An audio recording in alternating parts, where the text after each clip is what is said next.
حيل تخونني كمسكنني كلنتنا يهبو بمسكانا غوينتا وريتا كمال سلوية تايمو وريتا كمال سلوية حيلين مزمورين እግዚአብሔርዩ حيل تخونني كمسكنني كلنتنا يهبو بمسكانا غوينتا وريتا كمال سلوية تايمو وريتا حيلين مزمورين እግዚአብሔርዩ حيل تخونني كمسكنني كلنتنا يهبو بمسكانا تايمو وريتا كمال سلوية تايمو وريتا كمال حيلسكي حيلين مزمورين እግዚአብሔርዩ حيل تخونني كمسكنني كلنتنا يهبو بمسكانا غوينتا وريتا كمال سلوية تايمو وريتا كمال سلوية كبار خوي أملاكي كبار خوي كبار خوي يسوع كبار خوي اسكامسكنو خمسكنو كمسكنو أملاكي كمسكنو كمسكنو يسوع كمسكنو هاليلويا يسوع مسكن بتاعك الجابر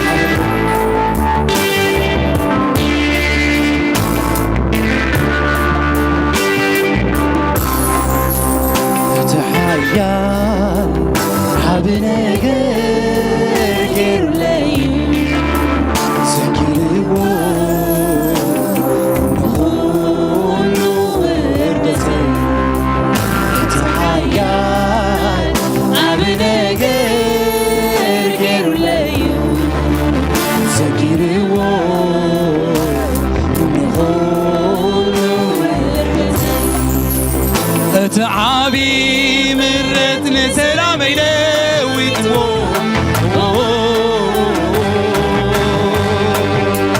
نتزغب داني طور وسيدو كميلي غونلو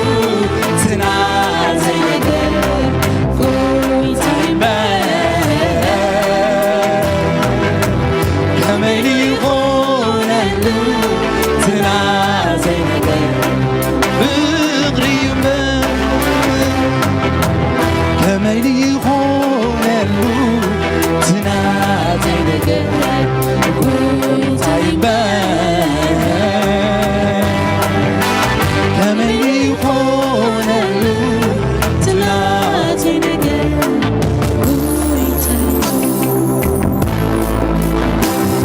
يمات مركبي دلي بحري نغرب معبل ونعبز الناب تندفع نمتحال ونقرب مايات ونمسعتوا عزي يتنغ جمركو بخلاتك فتحو لعن تحتن ارى حلاوي غاقنا له حلاوي ايقن عيت تغسل نتمع بالقنها تقبلو عبهرات كون اللي سلامي تحيال عبنا غير لي سكيرو نقول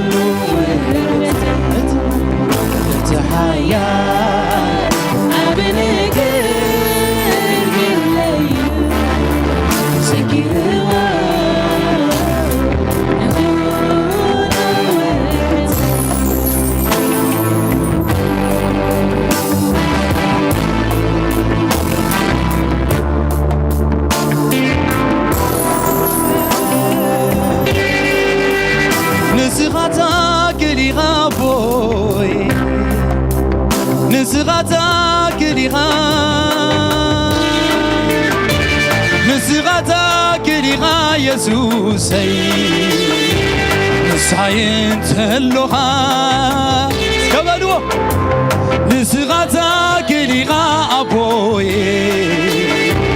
نسغتا كليغا نسغتا كليغا أبوي نسعين تلوها أرى نسقابلو هاليلويا نسغتا كليغا أبوي نسغتا كليغا نسغتا كليغا يسوسي مساين تلوها أرى يسوس سلوم سحابر سكات يسوس سلو برسكات تلعل خناتات تلعل جنزب تلعل حبتي تلعل فلتات تلعل خلو زغنا أملاخ اسكي مسيح حبيبكم قوموا بقولوا هاليلويا هاليلويا نسغتا كليغا بوي نسغتا كليغا نسغتا كليغا يسوسي مساين تلوها أرى كلاتنا قوي أسكي تعاكم نسغتا كليغا يسوسي نسغتا كليغا نسغتا كليغا يسوسي مساين تلوها نسغتا كليغا أبوي أنا خموز بني يلان نبزقو باي أنا يلان نبزقو باي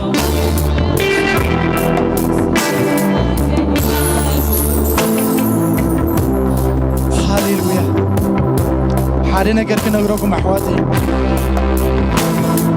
سيطان بخيلة عين سعروني سيطان بأطوار عين سعروني نسيطان بناتنا عغمي عين سعرونينا كرسوس بمتاي سعيروه تفولتون السيطان بقالي سعيروه قال إذا خبابك توتق قال السيطان تاي تقبرها أشحت كيلومتر كم زهادم تقبره هاليلويا مساغا أملاق تلو سيطان هيك أربكاني كورونا أيمتسكاني هلاونت أملاق مساغا تلو حوي حبتي ما نم قربك أزخيل يلا ما نم كسعرك أزخيل يلا لومي تأمن مساي حوي لومي تأمن مساي حبتي هاليلويا بلو سيطان يسمع كونتات يسمع عيرات يسمع نقرات يسمع حمام يسمع كله عير يسمع طلا يسمع ناي سيطان عبالات كله كجلة يسمع تنقلت يسمعوا مودو تزعقوا لومي يسمعوا أحواتي حوي حبتي تأمنوا أملاق مساغان تسلو هاليلويا باولوس كوميلو أملاق مسانا خاب كونه منيو زخسنا يلو مني زقامنا يلو مني زدفرنا يلو مني زمتنا يلو لومي تأمنوا حوي اسكي كلنا بحبرتكم وخنبدينا هاليلويا واو هاليلويا نسغتا كليغا أبوي اسكي زمرو مساي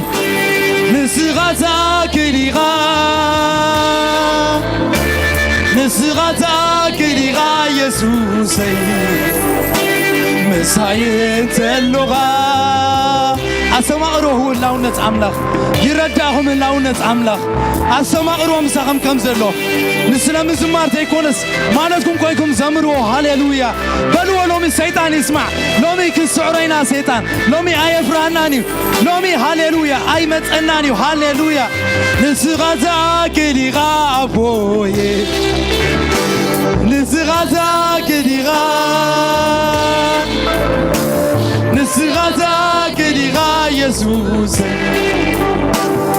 سايت اللغة بدوس كل جناح نسغتا كليغا يسوس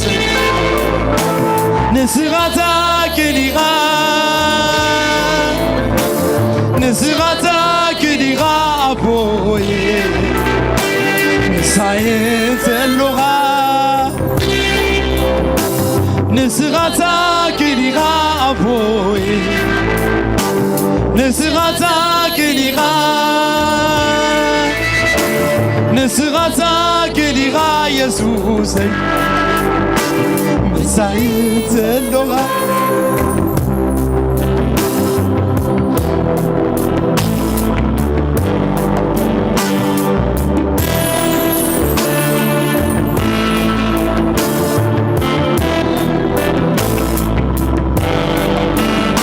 أملاحنا زبالي لنا هاليلويا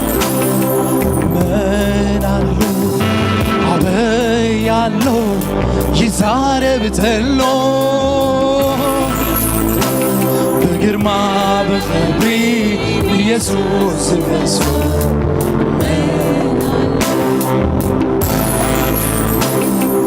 من علو عبي علو يزارب تلو ما بخبرني يسوس مسفن من علو اسكي እንደገና من علو بلو من علو አበይ علو ይዛሬ ብትሎ በግርማ بخبرني يسوس مسفن እንደገና እስኪ መላሉ አበያሉ ይዛሬ ብትሎ በግርማ በክብሪን ኢየሱስ መስሎ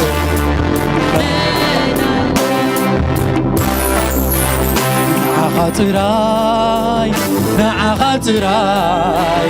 ናዓኻትራይ የዘምን አምላክ ሰማይ ናዓኻትራይ ናዓኻትራይ ናዓኻትራይ የዘምን አምላክ ሰማይ ናዓኻትራይ ናዓኻትራይ ናዓኻትራይ የዘምን አምላክ ሰማይ ናዓኻትራይ ናዓኻትራይ ናዓኻትራይ የዘምን አምላክ ሰማይ ኣብ ዘመን ሕይወተይ ሸይመካዬ ንዓኻ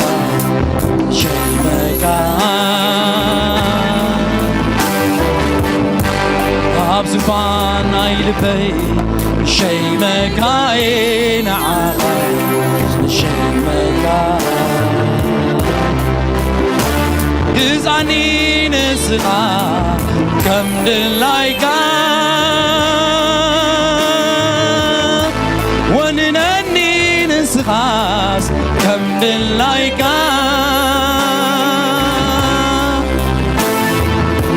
ግዛኒ ንስኻ ከም ድላይካ ወንነኒ ንስኻስ ከም ድላይካ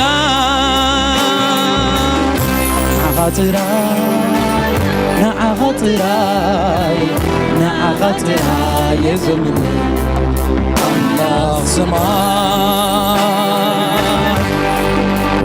ናዓኻትራይ ናዓኻትራይ ናዓኻትራይ የዘምን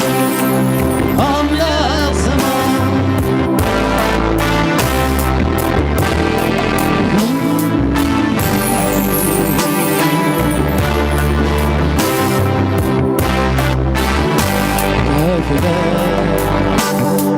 ለዘላለም ከፍ በል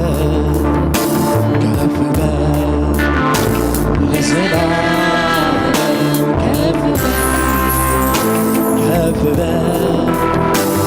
ለዘላለም ከፍ በል ከፍ በል ለዘላለም ከፍ በል እውነት ነው እኔ ዝም ብል ድንጋዮች ይናገሩልሃል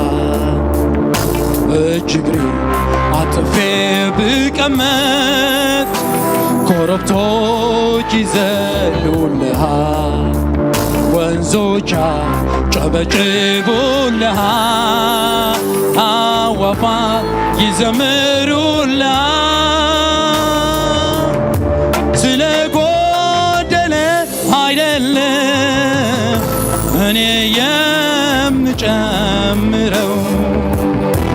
ስላልነጽህ አይደለም እኔ የማበዛ ስለሚገባህና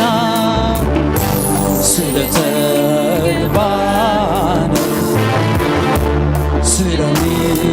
ስለሚገባህና ስለተገባን የተለየነ አምላክነት ንግስናህ የተለየነ ገናናህ ዝናህ የተለየነ መቀመጫ ዙፋንህ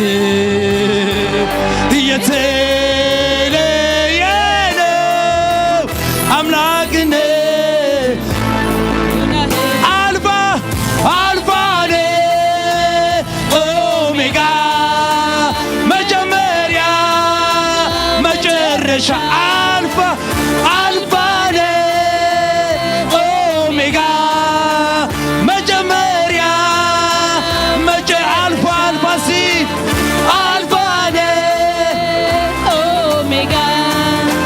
Maria, Alpha, Alpha, Alpha, Omega, Maria,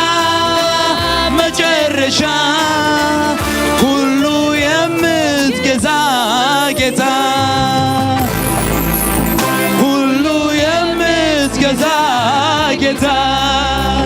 ሁሉ እስኪ የምትገዛ ጌታ እንደገና ሁሉን የምትገዛ ጌታ ከማንስ ጋር አላወዳድር ከማንስ ጋር እኩያ ላረግ ከማንስ ጋር አላወዳድር ከማንስ ጋር እኩያ ላረግ የጌታዎቹ ጌታ ለነገሥታቱ ንጉሥ የኃያላኖች ኃያል እግዚአብሔር ልዩ ነህ ከዘላለም በፊት ብቻህን የነበርከው ከዘላለም በኋላ ብቻህን የምትኖረው ፍጥረት ሁሉ ባያመልክ ባይሰግድልህ ከክብር ቅንጣት አይቀንስ እንኳንስ ለጎድልብ ክብር ቅንጣት አይመልስ እንኳንስ ለጎድልብ ከክብር ቅንጣት አይቀንስ እንኳንስ ለጎድልብ ከክብር ቅንጣት አይቀንስ እንኳንስ እስኪ እንደገና ሃሌሉያ ከማንስ ጋር አላወዳድር ከማንስ ጋር እኩያ ላረግ ከማንስ ጋር አላወዳድር ከማንስ ጋር እኩያ ላረግ የጌታዎቹ ጌታ የነገሥታቱ ንጉሥ የኃያላኖች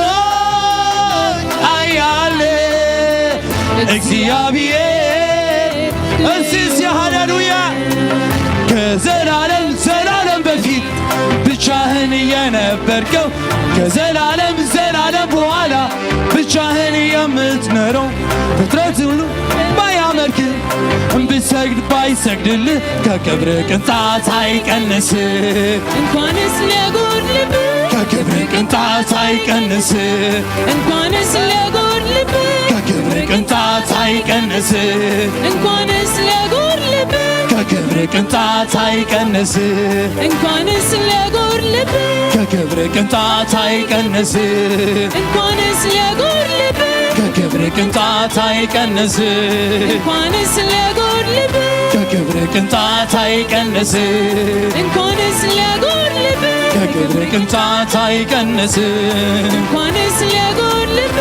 ሃሌሉያ እስኪ እግዚአብሔር ክብር ይሃቦ ሃሌሉያ كبرين إكزابير هاليلويا كبرين إكزابير هاليلويا هاليلويا هاليلويا ويتاسوس يباركم هاليلويا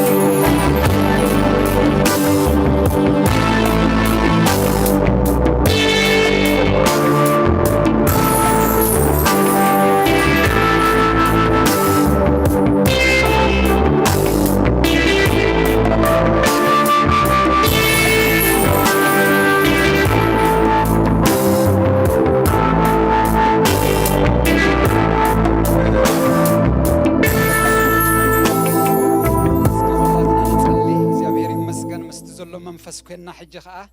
سلتا مدرنا خنصلينا እግዚአብሔር ይባረክ እስከ ሁላትኩም አዳውኩም አልዕልኩም ነታ ምድርቲአ ጸልይላ ንሃገርኩም ጸልይላ ንኤርትራ ጸልይላ እግዚአብሔር በዚ ሰዓት እዚ ድማ እዚ ረኺብና ያዘለና ሓርነት ኣብ ምድርና ድማ እግዚአብሔር ክገብሮ ህዝብና ሓርነት ክረክብ ህዝብ አምላኽ ሓርነት ክረክብ ሃሌሉያ እስኪ ቃላውጽ እስኪ ተዛረቡ ስለ ኤርትራ ጸልይላ እግዚአብሔር ከምዚ ግበረልና በሉ እስኪ ነቦኹም ንገርዎ ነቦና ንንገር ሕዋተይ እግዚአብሔር ይሰምዕ ይዘሎ ሰማዓክ ኩሉ ሓፍተይ ሰማዓክ አሎ ሓወይ ሃሌሉያ እንታይ ትምነየላና ሃገርካ እንታይ ትጸልየላና ሃገርካ ወይታ መንፈስ ቅዱስ ነታ ምድርቲአ ሕጂ እግዚአብሔር አምላኸይ ንጸልያለና በዚ ሰዓት እዚ ብሽም ኢየሱስ ክርስቶስ ጽቡቕ ዝኾነ እግዚአብሔር አምላኸይ ናይ ሰላም ንፋስ እግዚአብሔር አምላኸይ ናይ ጥዕና ንፋስ ናይ ወንጌል ንፋስ ነቲ ምድርቲ ክነፍሶ እግዚአብሔር ንአየራት ኤርትራ ክነፍሶ ንዶባት ኤርትራ ክነፍሶ ብሽም ኢየሱስ ክርስቶስ ንጸልለና እግዚአብሔር አምላኸይ እግዚአብሔር ኣብቲ ሃገርቲ ሰላም ይኹን ኣብቲ ሃገርቲ ሓርነት ይኹን ኣብቲ ሃገርቲ ወንጌል ምስፋሕ ይኹን ወንጌል ምዝርጋሕ ይኹን ወንጌል ምዝራብ ይኹን ወንጌል ምስባኽ ይኹን መዝሙር ምዝማር ይኹን بشم يسوع كريستوس عبيتنا اشتن እግዚአብሔር አምላኸይ بحرነት نعخا مدلا يخون اللهم بحرነት نعخا مدلا يخون እግዚአብሔር አምድርና አብ ህዝብና ከምዚ ይኹን እግዚአብሔር አምላኸይ ሕማቅ ጨናናይ ምድርና ይጥፋ እግዚአብሔር ሕማቅ ዝኾነ እግዚአብሔር አምላኸይ አምድርና ዝዓይ ዘበለ ክፉ بشم يسوع كريستوس ካብቲ ምድርቲ እግዚአብሔር ተሐግሕጉ ይውፃን ብላለና በኢየሱስ ክርስቶስ ስም ንጸልያለና ስለ ምድርና አምላኸይ እግዚአብሔር በዛ ሰዓት እዚያ ኢድካ ኣብ ምድር ኤርትራ ይዘርጋሕ እግዚአብሔር አምላኸይ ኢድካ ኣብ ህዝብና ይዘርጋሕ ኢድካ እግዚአብሔር ኣብ አየራት ኤርትራ ይዘርጋሕ ብሽም ኢየሱስ ክርስቶስ ንጸልያለና እግዚአብሔር አምላኸይ ክፉ ዘበለ ካብቲ ምድርቲ ብሽም ኢየሱስ ይነቀል አምላኸይ እግዚአብሔር ይነቀል ብሽም ኢየሱስ ክርስቶስ ጸልዩ ሕዋተይ አንደበትኩም ከፊትኩም ማለትኩም ኮይኑ ኢድኩም አልዕልኩም ነቲ ሃገርቲ አጸልላ ሃሌሉያ ሃሌሉያ ሃሌሉያ ቃል እግዚአብሔር ክዛረብ ከሎ ከምዚ ኢልሎ መኽብብ 3 ቁጽር 1 ከምዚ ይብለና ናይ እግዚአብሔር ቃል ክነግረና ከሎ ኢየሱስ ጎይታ እዩ ንኹሉ በብዘዘመኑ ኣለዎ ኣብ ትሕቲ ሰማይ ንዘሎ ኩሉ ነገር ከዓ ገገዚኡ ኣለዎ ይብል ናይ እግዚአብሔር ቃል ጊዜ ወንጌል ይኹን በሉ እስኪ ጊዜ ሰላም ይኹን ጊዜ በረኸታ ይኹን ጊዜ ዕረፍታ ይኹን ጊዜ ሓርነታ ይኹን ጊዜ ጽቡቕ ነገራ ይኹን እግዚአብሔር ጊዜ ምትኽኻባ ይኹን ጊዜ ምትሕቁቃፋ ይኹን ጊዜ ሰሓቃ ይኹን ጊዜ እልልታ ይኹን ጊዜ ዝማሪያ ይኹን ብሽም ኢየሱስ ክርስቶስ ንጸልየላለና ንኹሉ ገግዚ ይለዎ እግዚአብሔር እዚ ጊዜ እዚ ኣብ ኤርትራ ይፍጠን ኣብ ምድርና ይፍጠን ኣብ ሃገርና ይፍጠን ኣብ ህዝብና ይፍጠን ኣብ ዶባትና ይፍጠን እግዚአብሔር ብሽም ኢየሱስ ንጸልያለና يس ንኹሉ ዘዘመኑ ኣለዎ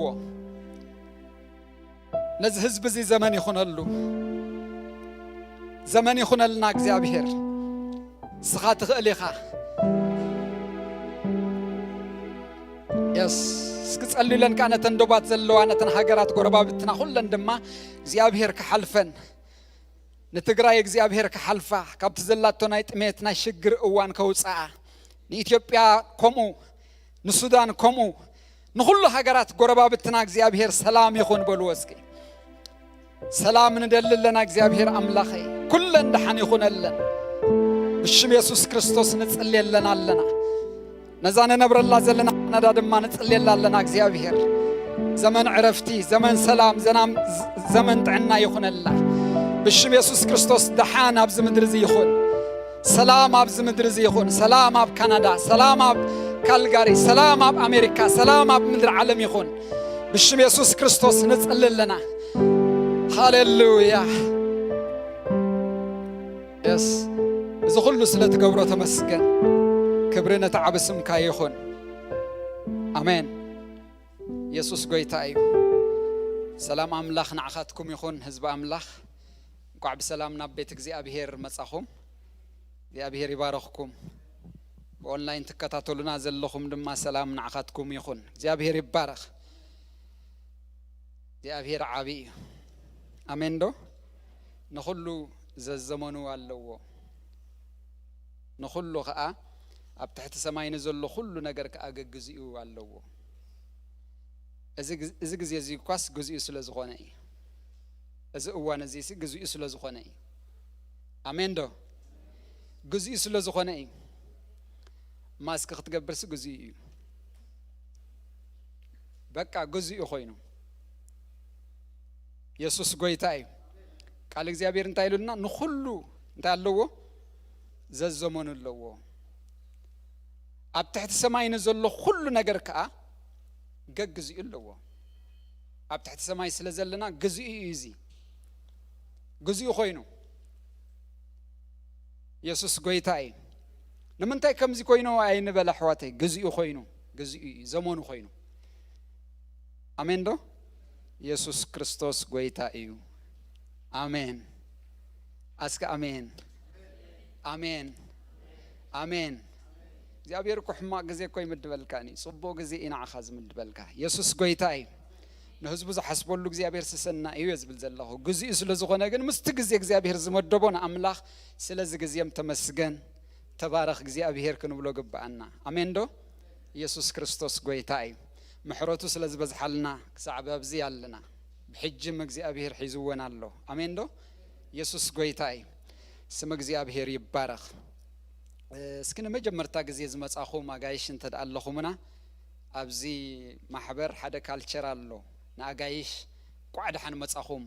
ሰላም ናይ መባል ካልቸር ኣሎ ኣብዚ ቤተክርስቲያን ሞ እስኪነ ምልክት ዳውኩም አውጽኹም ካበከም ዝመጻኹም ንገሩኒ ሰላም ክንብለኩም ክንላለየኩም ቋዕዳን መጻኹም ክንብለኩም እግዚአብሔር ይባረክ ንሕዋትኩም ተላለዩ አጋይሽ እንተዳለኹም ኮይንኩም ጎይታ ይባረክ ዝሓፍተይ ካበይ መጽኺ ስምኪ ተላለዩ ነው ህዝቢ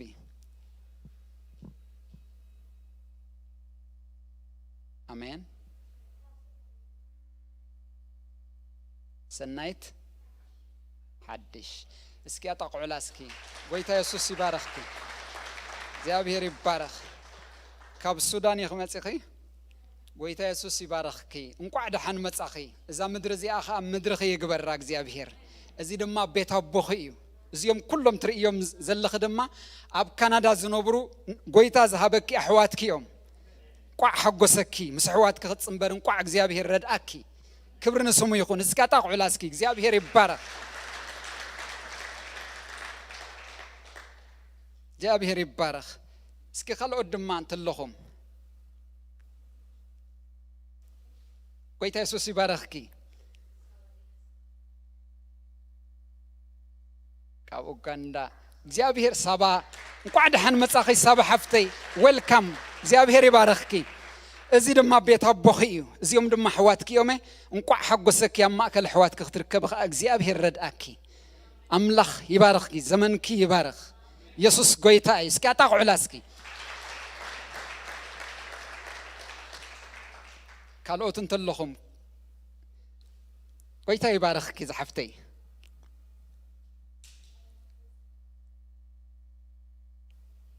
من إلى تنو هن أمنا أنا كاب أوغندا قويتا يسوع يبارككي أنا حفتي مملسوك زيابهر يبارككي زمنك هو كله يلمع عليكي زمن درزي أدم ما تجزأ عليكي بشم يسوع اسكي أتاق علاسكي زيابهر يبارك بحي بالكي زيوم دم أحواتكي يوم قويتا يسوع زهابكي أب كندا زوج أنحوخي أحواتكي أملاخ زهابك أحوات كبرنا أملاخنا يخون آمين دو يسوع كويتاي اسكي خلوت انتلخم دما كي حلفنا خلنا ኣጋይሽ እንተለኹምና ቋዕድሓን መጻኹም ክንብለኩም ኢየሱስ ጎይታ እዩ ክብርና ኣምላኽና ይኹን ኣሜን እግዚአብሔር እዞም ኣሕዋት እዚኦም ኣብ ማእከልና ክጽንበሩ ስለ ዝረዳእና ስም እግዚአብሔር ይባረኽ ኣምላኽ እዩ ገይርዎ ረድኤት ኣምላኽ እዩ ምሕረት ኣምላኽ እዩ ከምዚ ኢልና ገጽ ኣሕዋትና ክንርእስ ካብ እግዚአብሔር ኮይኑልና ገጽ ኣሕዋትና ምስ ረኣና ድማ ስንታይ ኮይንና ተጸናናዕና በርታዕና ኢየሱስ ጎይታ እዩ ሓውኻ ክመጻካ ከሎኮ ዓብ ነገር ይሕዋተይ እዚ ምሕረት እግዚአብሔር እዩ ክብርና ኣምላኽና ይኹን እግዚአብሔር እዚ ስለ ዝገበረ እስኪ ንኣምላኽ ድሙቕ ጣቕዒት እስኪ ንኣምላኽ ከም ዝግብኦ ጌርኩም እግዚአብሔር ይባረኽ ኣሜን እልልታ ዝፈልጥ ህዝቢ ብፁዕ እዩ ኢልና እግዚአብሔር ቃል እልልታ ዝፈልጥ ህዝቢ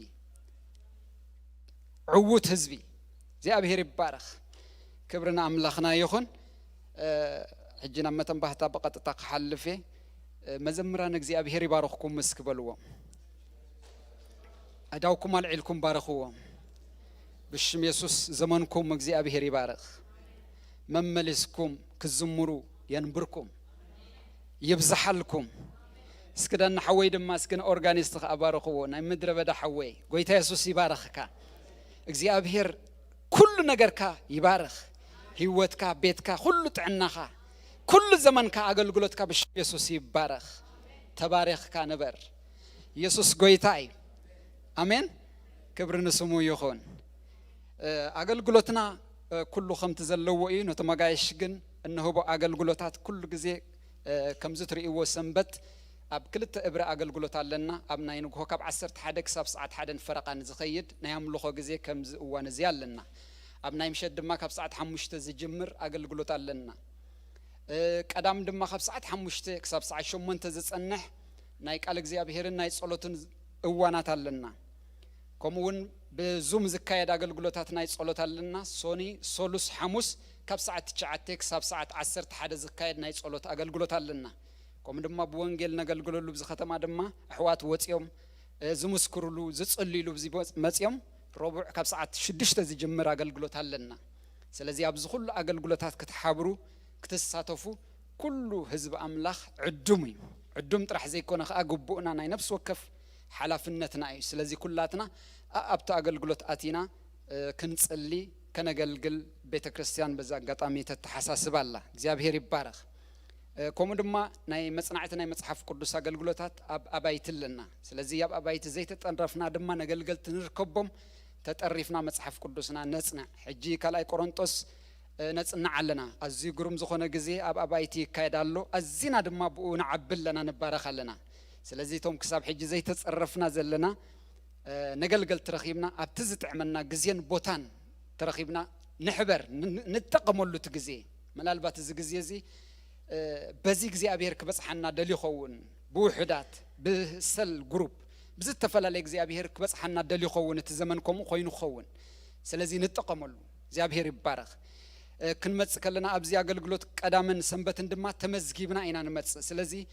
أبدي حرت اللهم كابزي أخي وصاخم كلهم كتمزجبوا تقولوا يخم حجي تدعزي كوينو خا تكست نداقبركم نابجزاء حونا تمزجبوا أنا كمزي معلت قصاته في قدام قصاته في سنبت قصاته في سنبت أينا إبرئنا نساته في ندانا قرنا نمزجب تمزجبنا نمسع كم دم مازي حجي جزء يخوين زلوا ماسك نتقملوا مالت أوانو سلزقونه كله جزء سلزقونه وش دم نتقم طبب نتقم ما نياتو حنت نجار نحرقت إما بزبيت كريستيانسي نايز بيت كريستيان زي كل نجاريو كستايك خون سلزي نحنا دما بمستوعل كنمالا لسي قبعنا نمنتاي كمزي كوين نمنتاي كمزي نقبراين بلا حواتي زي أبي هري بارخ أملاخ سن حق خمان قير وخنده هيوت زاد حن زنبري نمدحان سبات زنبري أفكام الشفان قدان إيزو كوي أدامن هوانا نكو حفرتهم كوي شفينوهم تراحكا نيكدو كوي مزنبرو نيرم نعو خمان قير وق زي أبير بمشفان كنبر نزح جن نبرز لنا نبرا كواس همتيوه حج دما نزعف كم شفان دماس إيز نجاري زحتت زلمو سلزي نحنا دما طببنياتات مستوعلتي نخون بطبب كأن ملالس سلزي بقو دما أملاخنا نخبره نخلو دما أبنة ندخلنا ننبر أبز مدري يسوع كريستوس قويتاي أملاخ باركم أمين دو سلتي زوات أزلمو بأن 20 دما بخلو بأونلاين نخفل ከምኡ ድማ ብድሕሪት ኣሎ ክንከፍል ንኽእል ኢና ከምቲ ልሙድ ኣገልግሎትና ንመልእ ጎይታ ኢየሱስ ይባርኽኩም በትትብዎ ዘለኹም ኣገልግሎትና ኣምላኽ ተገብርዎ ዘለኹም እሙናት ኮይንኩም ድማ ዘመንኩም እግዚአብሔር ይባርኽ ህይወትኩም ይባርኽ ቤትኩም ኩሉ ድሓን ይኹነልኩም ኣሜን ኢየሱስ ክርስቶስ ጎይታ እዩ ስለዚህ ኩላትና ንጸሊ ስለቲ ዝዋጻእ ሞባን 20 ናብ ዝለዎ ወላ በኦንላይን ዘለኹም ጸልዩ ምሳና እግዚአብሔር ነዚ ዝዋጻእ ገንዘብ ኩሉ እግዚአብሔር ክባርኾ ነዚ ማሕበር እዚ ከምቲ ናይ ዓመት እዚ ናይ ፍራ ዓመትና እግዚአብሔር ንፍረ ክገብሮ ዝዘራእናዮ ዘበለ እግዚአብሔር ከፍርዮ ኩለን ጥብ ዝብላ ገንዘብናስ እግዚአብሔር ንፍረ ክገብረን ነእትዎ ዘበለ ክባረኽ እንህቦ ዘበለ ክባረኽ እንሕዞ ዘበለ ክባረኽ እንዛረቦ ዘበለ ክባረኽ ኩሉ ንገብሮ ዘበለ ኾታ ኣገልግሎትና እግዚአብሔር ክባረኽ ኣምላኸ እግዚአብሔር በዛ ሰዓት እዚኣ ጸልይ ኣለኹ ናብ ቤት እግዚአብሔር ክትመጽእ ከለኻ ስጥራሒትካ ኣይትምጻእ ከም ዝብልና እግዚአብሔር ቃል ኣምላኸ ሎሚነ ህዝብኻ ንቤትካ ዝኸውን ክትቦ እግዚአብሔር ኣምላኽ ብሽም ኢየሱስ ክርስቶስ ይጸልይ ኣለኹ ዝጎደሎ ዘበለ ክትምልኣሉ ኣምላኸ እግዚአብሔር ብኡ ድማ እሙን ክኾነልካ ክትረድኦ ሓይሎ ክትቦ ጸጋ ክትቦ ንህዝብኻ ብሽም ኢየሱስ ይጸልይ ኣለኹ እሙን ሰብ ኣዝዩ ይባረኽ ኢሉሎ ቃልካ እሞ እግዚአብሔር ብእሙንነትና እግዚአብሔር ክንባረኽ ክትረድኣና በኢየሱስ ስም ጸልይ ኣለኹ እዚ ሁሉ ስለ ዝገበርካ ከዓ ተመስገን ብሽም ኢየሱስ አሜን እግዚአብሔር ይባርኽኩም ጎይታ ዘመንኩም ይባርኽ እጅ በቀጥታ ናብና እግዚአብሔር ቃል ክንከይድና እግዚአብሔር ይባርኽ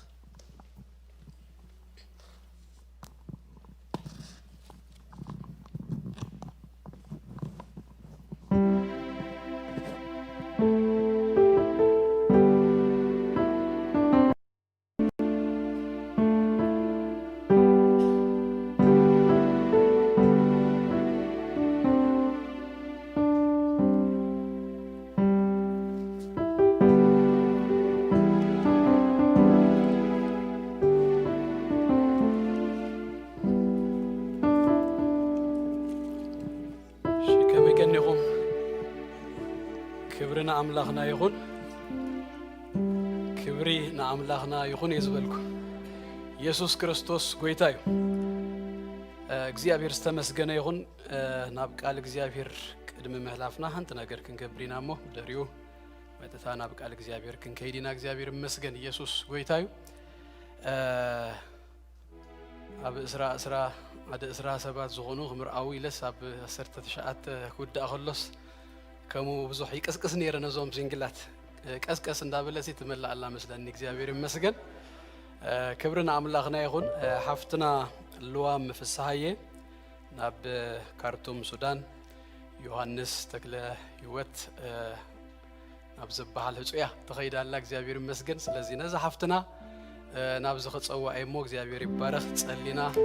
ባሪኽና ነፋኑ አይና እግዚአብሔር መስገን አንተ ሐፍትና አሻ ሐላፍ ኩኒ ይغنብላይና እግዚአብሔር ይባረክ ኢየሱስ ጎይታዩ ቋሐጎሰኪ እግዚአብሔር መስገን በአርኩላትና የዳውና ንዘርገሞ እግዚአብሔር ይመስገን ክብርና አምላኽና ይሁን ክንጸልይ ያላይና እግዚአብሔር ይባረክ ንጸልይ ያላ እግዚአብሔር ይባረክ ኩላትና ንጸልይ በኢየሱስ ክርስቶስ ስም ሃሌሉያ ሃሌሉያ ሃሌሉያ ሃሌሉያ ሃሌሉያ ሃሌሉያ ሃሌሉያ ሃሌሉያ ሼትሮቶኖስ ቅዱስ እግዚአብሔር ዘላለማዊ አምላኽና بقويتا بيسوع كريستوس أزينا نمسكنا كالونا آمين سلازم ما أخلنا زلوا منفس نخبرك كالونا آمين زما دزي كابخا سلازخوننا نمسكنا كالونا آمين እግዚአብሔር ዘላለማ ወአምላኽና ነው ሕጅድማ ነሐፍትና ልዋም ጽቡቅ ነገር ትገብረላ ስለዘለኻ አዚና ነመስግነካ አለና አሜን ነው እግዚአብሔር ምስ ሐውጆን እግዚአብሔር بسرعة ቃል ኪዳን حدش ቤት ክትመስርት እዚ ደገዘ ስለዝኸፈትካላ ነመስግነካ አለና አሜን ወይታ ንጽልይ ኣብ ቅድሜኻ እዚ ዝምስረት ሓዳር እዚ ብስም ኢየሱስ ንስኻ ዋኖ ይኻሞ እግዚአብሔር ናዓኻ ኣሕሊፍና ንህበካ አለና አሜን እግዚአብሔር ዘላለማዊ አምላኽ ቤት ሓጎስ ቤት ሰላም ክኸውን እዚ ቤት እዚ ናዓኻ ብፍጹምነት ዝኽብር ቤት ክኸውን ጎይታ نصلي علينا آمين معلت مرعى أخت بارخ نصلي علينا آمين ካብዚ ዘለዋ ኩሉ መንገዲ ክትባረኻ ንጽልይ ኣለና ነገር ኩሉ ንስኻ ተቆጻጽርካን ኩሉ ነገር ጽቡቕ ክትገብሮ ክትወቅቦ ብሽም ኢየሱስ ንጽልይ አሜን ጸሎትና ተሰማዓኻ ነመስግን አሜን ክብሪ ኩሉ ንዓኻ ይኹን አሜን ብስም ኢየሱስ አሜን አሜን ተባረክ እግዚአብሔር ይባርክልዋን እግዚአብሔር ይመስገን ባር ናብ ቃል እግዚአብሔር ክንሐልፊና እግዚአብሔር ዝተመስገነ ይሁን እዚ አመት ፍሬ እግዚአብሔር ይባረክ ብዛዕባ ፍሬ ድማ ብዙሕ ነገር እናተማሃርና መጽና ኣለና እግዚአብሔር ይመስገን ኣብዚ ሓለፈ ክልተ ሰሙን ብዛዕባ ሓደ ፍሬ ኢና ተማሂርና እሱ ድማ ፍሬ ከናፍርና እዩ ካብ ዕብራውያን ምዕራፍ 13 ቁጥር 15 ኢና ተበጊስና ሎማ አልቲ ነታ ቃልቲ አይና ናብ ውሽጥ መሊስና በአ ክንከይድና እግዚአብሔር ይመስገን እምባርስ ሲሉ ኣብ ዕብራውያን ምዕራፍ 13 ቁጥር 15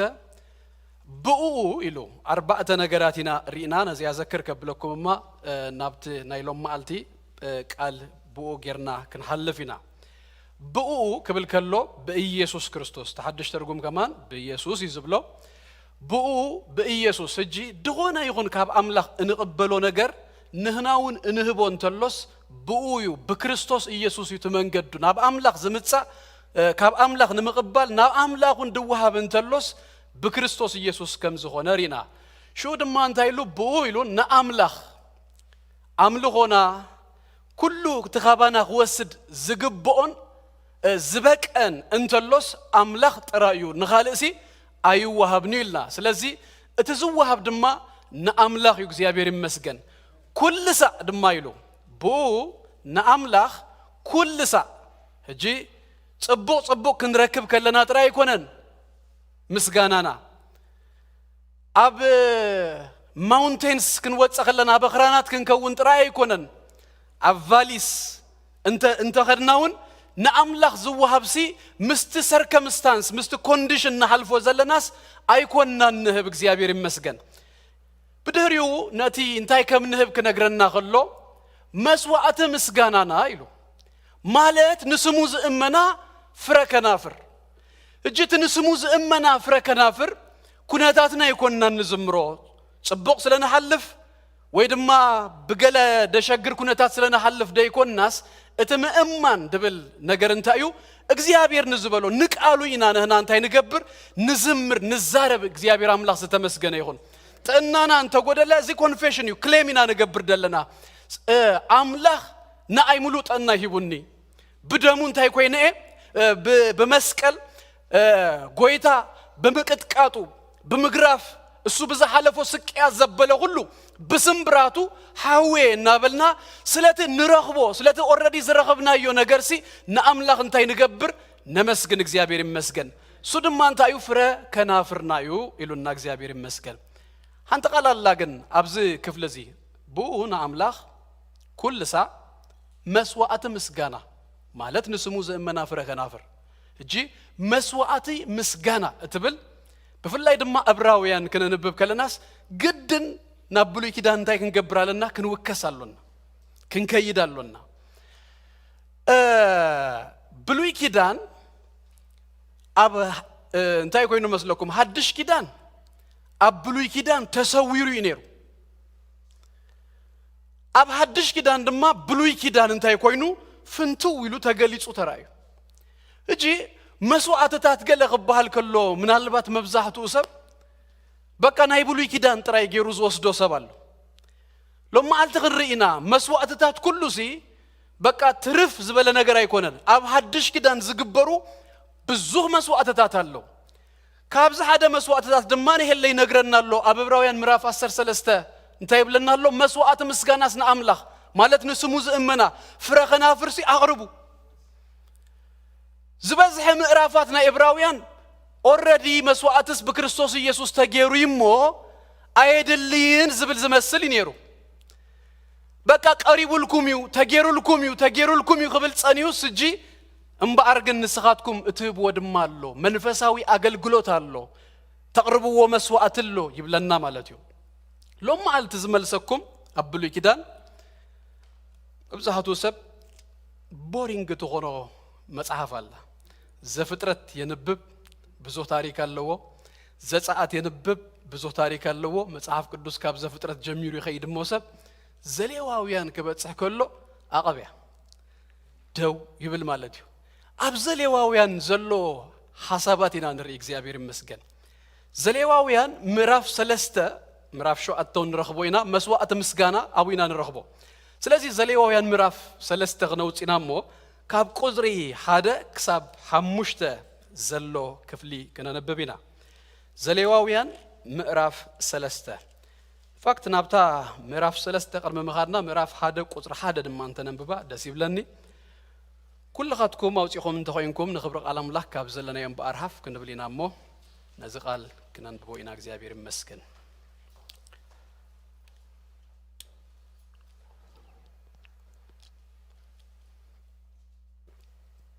ምዕራፍ 1 ቁጥሪ 1 ክልተን كننبب أمو مجمرة دارين أبسلسته كحلفي بسم قويت يسوع كم ببوي እግዚአብሔር ንሙሴ ጸውኦ ይብለና ካብት ድንኳን ምርኻብ ድማ ከምዚሉ ተዛረቦ ደቅ እስራኤል ተዛረቦም በሎም ከአ ካባኻትኩም ሰብን እግዚአብሔር መስዋዕት ይምዘቅርብ መስዋዕትኩም ካማል ካባሃን ካብ ጠለበግን አቅርቡ ይብለና ጅምራፍ 3 ንኺ ደሞ ካብ ቁጥር 1 ክሳብ 5 ዘሎ ክነንብብና መስዋዕቱ ድማ ይብል መስዋዕቲ ምስጋና እንተኾይኑ ሞ ካብ አሃ እንተ አቅረበ ተባዕታይ ወይስ አንስተይቲ ጎዶሎ ዘይብሉ ኣብ ቅድም እግዚአብሔር ይቅርብ ኢዱኻ ኣብ ልዕሊ ርእስቲ መስዋዕቱ የንብር ኣብ ኣፍ ደገ ድንኳን ምርኻብ ድማ ይህረዶ ነቲ ደሙ ኸኣ ካህናት ደቂ አሮን ኣብ ልዕሊ መሰዊኢ ኣብ ዙሪኡ ይንጸግዎ ካብ መስዋዕቲ ምስጋና ድማ እትንናውቲ ኸብዲ ዝኸድን ስብህን ኣብ ኣሙት ዘሎ ሁሉ ስብህን ንእግዚአብሔር መስዋዕቲ ሓዊ ይቕርቡ ድማ ክልቲአን ኩሊት ምስ ኣብ ሽምጥ ውሽጥ ዘሎ ስብህን ነቲ ኣብ ጥቓ ኩላሊት ዘሎ ስብህን ከብድን ይፍለ ደቂ አሮን ድማ ኣብ መሰዊኢ ኣብ ልዕልቲ ኣብ ሓዊ ዘሎ እንጨይቲ ኣብ ልዕልቲ ዝሓርር መስዋዕቲ ይህርርዎ መስዋዕቲ ሓዊ ንእግዚአብሔር ንጥኦም ጨና እዩ ይብለና ንጸልይ ኩላትና እግዚአብሔር ይመስገን ጎይታ ቃሉ ኸበና ንሱ ኸዛረበና ንጸልይ ኩላትና እግዚአብሔር ይመስገን እዚ ቃል በመንፈስ ቅዱስ ምግላጽ እንድርኺትን ይተጻሒፉ ሎሚ ድማ ንሕና ኽረዳእና ትደራሲ መንፈስ ቅዱስ የድልየና እሞ ከም ልማድ ይኮነስ ማለትና ኾይኑ ንጸልይ ንሱ ይኽፈተልና ንሱ ቃሉ ይሃብና ሃሌሉያ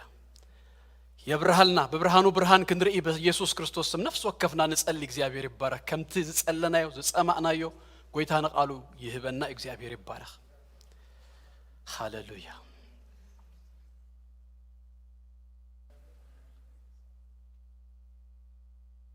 ሃሌሉያ ሃሌሉያ ሃሌሉያ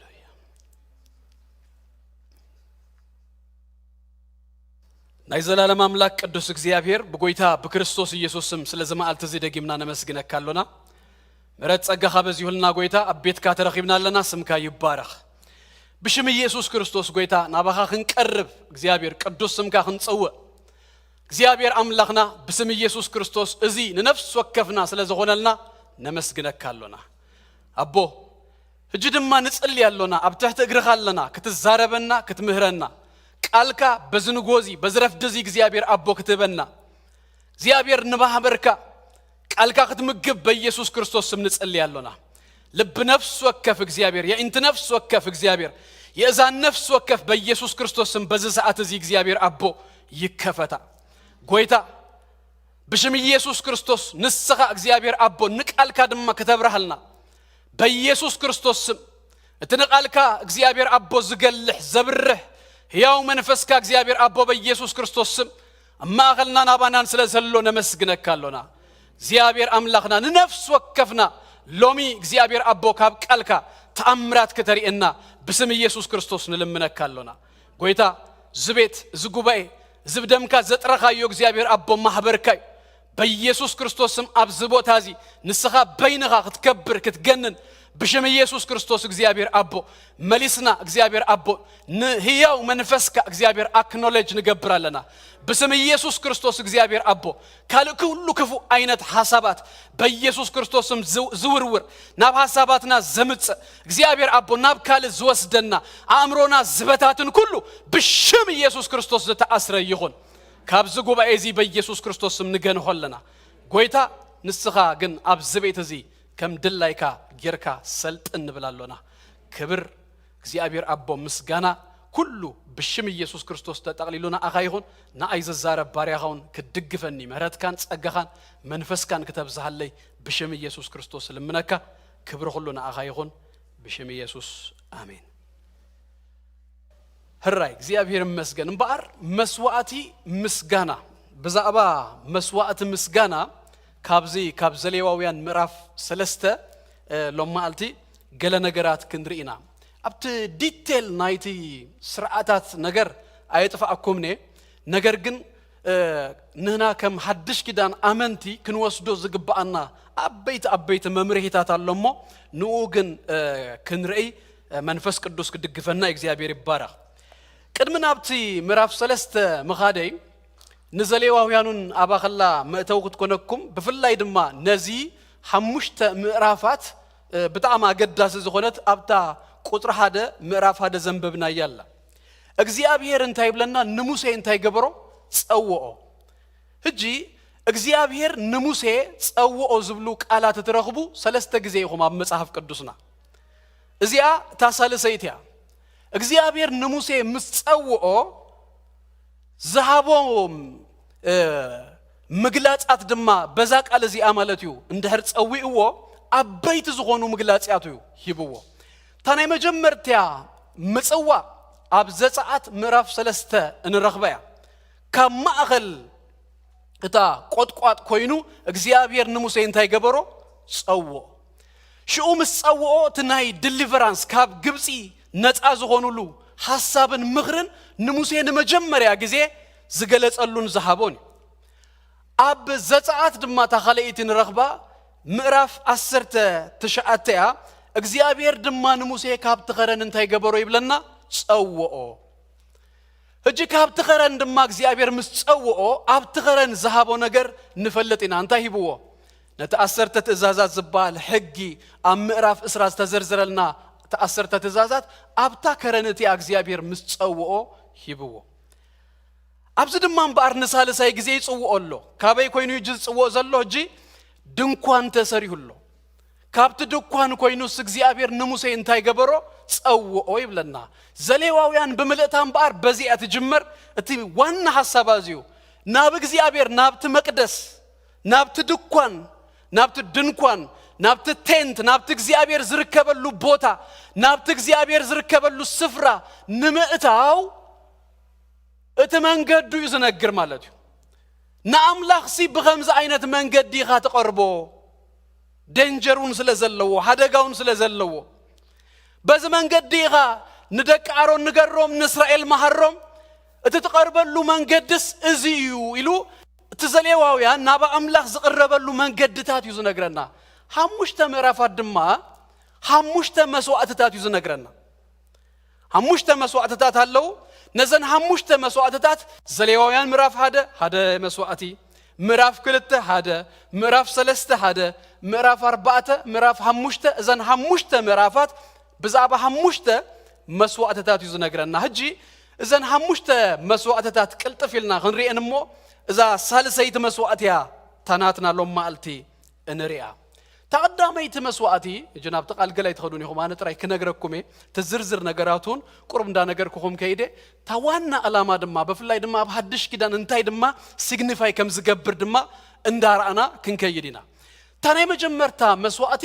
ዘሐርር መስዋዕቲ ዝባሃል ተን እግዚአብሔር እንታይ ዝቀርብ ዘሐርር መስዋዕቲ ይብሎ ማለት እዩ ዘሐርር መስዋዕቲ ወይ ድማ መስዋዕቲ ምህራር እንስሳ ጥራዩ ዝመጽ ወይ በራዩ ወይ ገንሸልዩ ወይ ጤልዩ ወይ ድማ ገንዘብ እንተዘይብሉ ርግቢት ይዙ ይመጽ ስለዚህ እቲ መስዋዕቲ ከምዛ አይነት ጥራዩ ዝቀርብ ማለት እዩ እተአተገባብራ ድማ እንታዩ ኩሉ ኣብ ቅድሚ እግዚአብሔር እንታይ ይኸውን ይነድድ ካብዝ መስዋዕት እዚ ተረፋ ይብላ ገላ ይብላንዩ ኣይውሰድንዩ መስዋዕት ምህራር ከም ዘለዎ ኣብ ቅድሚ እግዚአብሔር ኩሉ ይድውሃብ ናይቲ ካህንን ናይቲ ዘቅርብን ድማ ኃላፊነት ክንርኢ እንታይ ይገብር መስለኩም ተአቅራቢ የምጽእ ምሰምጽእነት እንስሳ ኢዱ ኣብ ትልዕሊ እቲ እንስሳ እንታይ ይገብር የንብር ኃጢአቱ አይኮነን ዝናዘዝ ግን ኢዱ የንብር ኣብ ክንዱ እዩ እቲ እንስሳ እንታይ ዝኸውን መስዋዕት ዝኸውን ሽኡ ይቆራርጽዎ ኢንፋክት ኖ ቅድሚኣ እቲ ዘምጽእ እቲ መስዋዕት ሂዙ ዝመጽእ ሰብ ዳህራይ ኣብቲ ቤተ መቅደስ ድርቢ ኣቢሉ በሉ ካህናት ድሕሪ 3 ሰዓት ቁርብ ዘወር ኢለ ክመጽእ እስኪ ሕርዎ ኢሉ ኣይኮነን ዝኸይድ ባዕሉ ኣብቲ ቦታት ይከውን ኣለዎ ዝሓርድ ንሱ እዩ ኢንፋክት ነቲ ቆርበቱን ዝገፍፍ እሱ እዩ ባዕሉ እዩ ትዘምጽእ ህባቢሉ ኣይኮነን ድኸይድ ቀድሱ ላይ እስኪ ስኻትኩም ኢሉ ኣይኮነን ድኸይድ ባዕሉ እዩ ድገብራ ይገፍፍ እታ ቆርበት ጥራያ ናብቲ ምህራር ደይ ትኸይድ ንሱ ነቶም ካህናት ይቦ ዳህራይ ናበር ባዕተ ቦታታት ይከፋፍሎ ይቆራርጾ ርእስ ንበይኑ ይምቀል እግር ንበይኑ ይምቀል እቲ ሰብሕታት ዘበለ ሁሉ ንበይኑ ይምቀል ከብድን ኩሊትን ድማ ንበይኑ ይምቀል ስለዚህ ዝርባዕተ ምስተመቅለ ናይቲ ካህን ስራሕ ድማ እንታዩ እቲ ዘምጽእ ሰብ ክሃርድ ከሎ ነቲ ደም ይቅበል ነቲ ብለድ ሽኡ ኣበርባዕተ አንጎሎታት ናይቲ መሰዊኢ ኮርነርስ ናይቲ መሰዊኢ ነቲ ደም የፍስስ ትደም ናይ ምፍሳስ ነገር ናይቲ ካህን ስራሕ እዩ ተቆራሪጹ ድማ ምስ ወደአ እቲ መስዋዕት ዘቅርብ ሰብኣይ ቆራሪጹ ምስ ወደአ ነቲ ስጋ ተቀቢሉ ኣብ መስዋዕት ምህራር እንታይ ይገብሮ የምብሮ ኩሉ ይነድድ ኩሉ ሲግኒፋይ ዝገብሮ ወይ ድማ ገለ ነገር ዘመላኽቶ ኣሎ ኣበርባዕተ ይመቂልዎ እጂ ናይዚ መስዋዕት እዚ ኢላማ እንታዩ ኩለንተናይ አምላኽ ንኣኻ ይውፍዩ ካብዚ ዝውሰድ የለን ካብዚ ዝጎድል ነገር የለን እና ኩለንተናይሲ አምላኽ ንኣኻኤ ዝህበካ ኩለንተናይ ንኣኻ እስኻ ንገሰለይ እስኻ ክበረለይ ዝዓይነቱ መስዋዕት እዩ ኣበርባዕተ ተመቂሉ ለኩም ርእሲ እግሪ ትርእሲ ሓሳባተይ ኣእምሮይ ኩሉ ነገረይሲ ንስኻ ተቆጻጸሮ ግዛአና አይነት እዩ እግር እንታይ ዘመልክት ተይልኩም መንገደይ ኣብ መንገደይ ኩሉ ንስኻ ክበር ኣብቲ ምምልላሰይ ኩሉ ንስኻ ክበር ዝዓይነቱ እዩ ስብሂ ናይ ሓይሊ እዩ ኣብቲ ኩሉ ሓይለይ ምስ ካልኦን ይተሓዝዩ ኣብቲ ኩሉ ሓይለይ ኣብቲ ኩሉ ኣነሲ ከምዚ ብሓይልን ብክእለትን ኣይኮነን ዝዓይነቱ ምንም ሓይልን ክእለትን የብለይን ኩለንተናይሲ ሓይለይ ንስኻ ኢኻ كم ده يكون نان بحدش كده نكو كماتوه كله كون بلوينا سلازي تسبه خمو جيرو كوليت نتخبدي كوليت عندما لب كل جزء مصحف قدس تاريخهم لبن كوليت اندفلت كل مس كوليت كل جزء لب تخيدي اتوشت او نغريون ناي وشت حسابات يزبله كلس نسخا خبرلو زاينتو من داد يزندد نزي اتمثل مسواتي اب حدش كده ندولاتنا رومي ምዕራፍ 10 ተخلت رومي ምዕራፍ 10 ተخلت እንታይ ብለና እምባርሲ አዋቴ ንስጋኹም ይሉና ሕያውን ቅዱስን ንአምላኽ ድማ ባዘብል መስዋዕት ጌርኩም ከተቅርብዎ በምህረት አምላኽ እንታይ ይገብረኩም እመደኩም አለሁ እዚ ማለት ናይ አእምሮ መንፈሳዊ አገልግሎትኩም ከም ተአብሉ ኪዳን እንስሳ ጎቲቱ ዝመጽ አይኮነን እጅ መንፈሳዊ አገልግሎት አለኩም እቲ መንፈሳዊ አገልግሎት ድማ ጳውሎስ በምህረት አምላኽ ዝልምነና ዘሎ እንታዩ ንስጋና ሕያው ቅዱስ ንአምላኽ ድማ ባዘብል መስዋዕት ጌርና ክንህቦ አምላኽ ድፈቱ አይነት መስዋዕት እዩ እቶም ናይ ብሉይ ኪዳን ሰባት መንፈስ ቅዱስ ስለዘይነበሮም ስለዘይተዋህቦም በደም ጎይታና ኢየሱስ ክርስቶስ ስለዘይተአረቁ ከምዝናትና ኩለንተና ይህበካ መባል ስለዘይካአሉ በኃይል መንፈስ ቅዱስ ብዝምስለሎም እንስሳ ጌሮምሲ መስዋዕት ሕሪሮም አምላክ ኩለንተና ይናአኻብሉ ነይሮም አነ ንስኻትኩም እንግና እግዚአብሔር ይመስገን በክርስቶስ ኢየሱስ ደም ተአሪቅና መንፈስ ቅዱስ አባና መጽኡ እጂ ንኽእል አሎና መንፈሳዊ አገልግሎት ክንገብር ኩለንተናና አምላኽ እንታይ ክንገብረሉ ክንስዋአሉ ኢየሱስ ጎይታ እዩ ታሳለሳይ ስለ ዝኾነት ካህልፋ ካልኣይ መስዋዕት ድማ ኣሎ መስዋዕት እንታይ ይበሃል እሱ ድማ እኽሊ ከምቲ ሽሙ ኣብዚ መስዋዕት እዚ ድማ ዘቐርብ እንታይ እዩ እኽሊ እዩ ጥረ ኸውን ይኽእል ዘይበሰለ ማለት እዩ ዝበሰለ ድማ ቅጫታት ገይሮም ኣብሲሎም ድማ ሂዞም ይመፁ እቲ ኣተገባብራ እንታይ እዩ መስዋዕት እኽሊ ምስ መፀ ሓንቲ እማኽዱ ይበሃል ከምዚኣ ካብዚኣ ወሲዱ ናብቲ መሰዊ እንታይ ይገብሮ ንኣምላኽ የህርሮ እቲ ዝተረፈ ግን እቶም ካህናት ምስ ደቆም ከምኡን ድማ እቲ ዘምፅዐ ሰብ ሃቢሮም ኣብቲ መቕደስ ኮይኖም እንታይ ይገብርዎ ይበልዕዎ እቶም ካህናት ይበልዕዎ ከምቲ ናይቲ መስዋዕት ምህራር ኣይኮነን እዚ እቲ ገለ ፖርሽናቱ ካህናት ይበልዕዎ እቲ ዘምፅዐ እውን እንታይ ይገብሮ ይበልዖ እግዚአብሔር ይመስገን ኣለኹም ዲኹም ስለዚህ እቲ ናይቲ ዘቕርብ ሰብ ሓላፊነቱ እንታይ እዩ የዳሉ ኣዳልዩ የምፅእ ጥረ ተኾይኑ ጥረ እቲ ካብ ግራቱ ቅጫታት ሰንኪቱ ገለገለ ሂዙ ይመፅእ ኣብ ቅድሚ እግዚአብሔር የቕርቦ እቲ ካህን ድማ ከም ዝበልኩኹም ገለ ፓርቱ የቕርብ ናብቲ መስዋዕቲ ነቲ ካለ ድማ ነቶም ካህናትን ንደቆምን ፖርሽን ኣለዎም ንሶም ይበልዕዎ ገለ ድማ እቶም ባዕሎም እቶም ዘምፁ ሕጂ ብዘይ ምኽንያት ኣይመስለንን ታናይ መጀመርያ ሙሉእ ንኣምላኽ እዩ ታኻለይቲ ግን ንመቅደሱን ዝኸውን ኣገልግሎት እዩ ነቶም ካህናቱን ዝኸውን እዩ ንሳቶሙን ይበልዕዎ ኢንፋክት ኣብቲ መቅደስ ጥራይ ደይኮነ ድማ ነቲ ዝተረፈ ድማ ድሕሪ ክልተ መዓልቲ ክጸንህ የብሉን ግን ገዝኦም ሂዞም ከይዶሙን ምስ ድኻታቱን እንታይ ይገብርዎ ይበልዕዎ ነገር ግን ታናይ መጀመርያ ከም ዝበልኩኹም ሙሉእ ንሙሉእ ሲ ንሰብ ኣይትወሃብ ንገለ ኣይትወሃብ ከም ዘላታ ብምልእታስ ኣምላኽ ጥራዩ ዝወስዳ ንኣምላኽ ጥራይ ኣትወሃብ እዚኣ ግን ንሰቡን እንታይ ትግበር እያ ትወሃብ ኣገልግሎት እያ ኣገልግሎት መጀመርያ ኩለንተናና ንመን ሰሓብና እዩ ንሰብ ንህብ ንኣምላኽ ከይተዋሃብና ንኣምላኽ ከይተወፈናሲ ንሰብ ኣይንህብኒና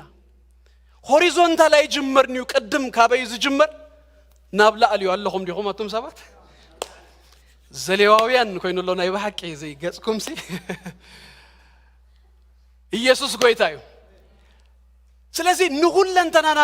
ንኣምላኽ ምስሃብናስ ንመቅደሱን እንታይ ኣሎ ዝወሃብ ኣገልግሎት ኣሎ ንድኻውን ትህብ ኢኻ ንሰቡን ተገልግል ኢኻ ማለት እዩ እግዚአብሔር ኣምላኽ ይመስገን እዚ ዓይነት ኣገልግሎት ከተሪፉ ድዩ መስዋዕት ተሪፉ ድዩ ጳውሎስ እንታይ ኢሉ መስለኩም ነዚኣ ድማ ትመስል ኣብ ሓድሽ ኪዳን ክበኩም ፊልጵ ምዕራፍ 4:18 ሰብ ፊልጵ ሱ ኣብሮም ተኣሲሩን ከሎ ንሳቶም ገንዘብ ኣዋፂኦም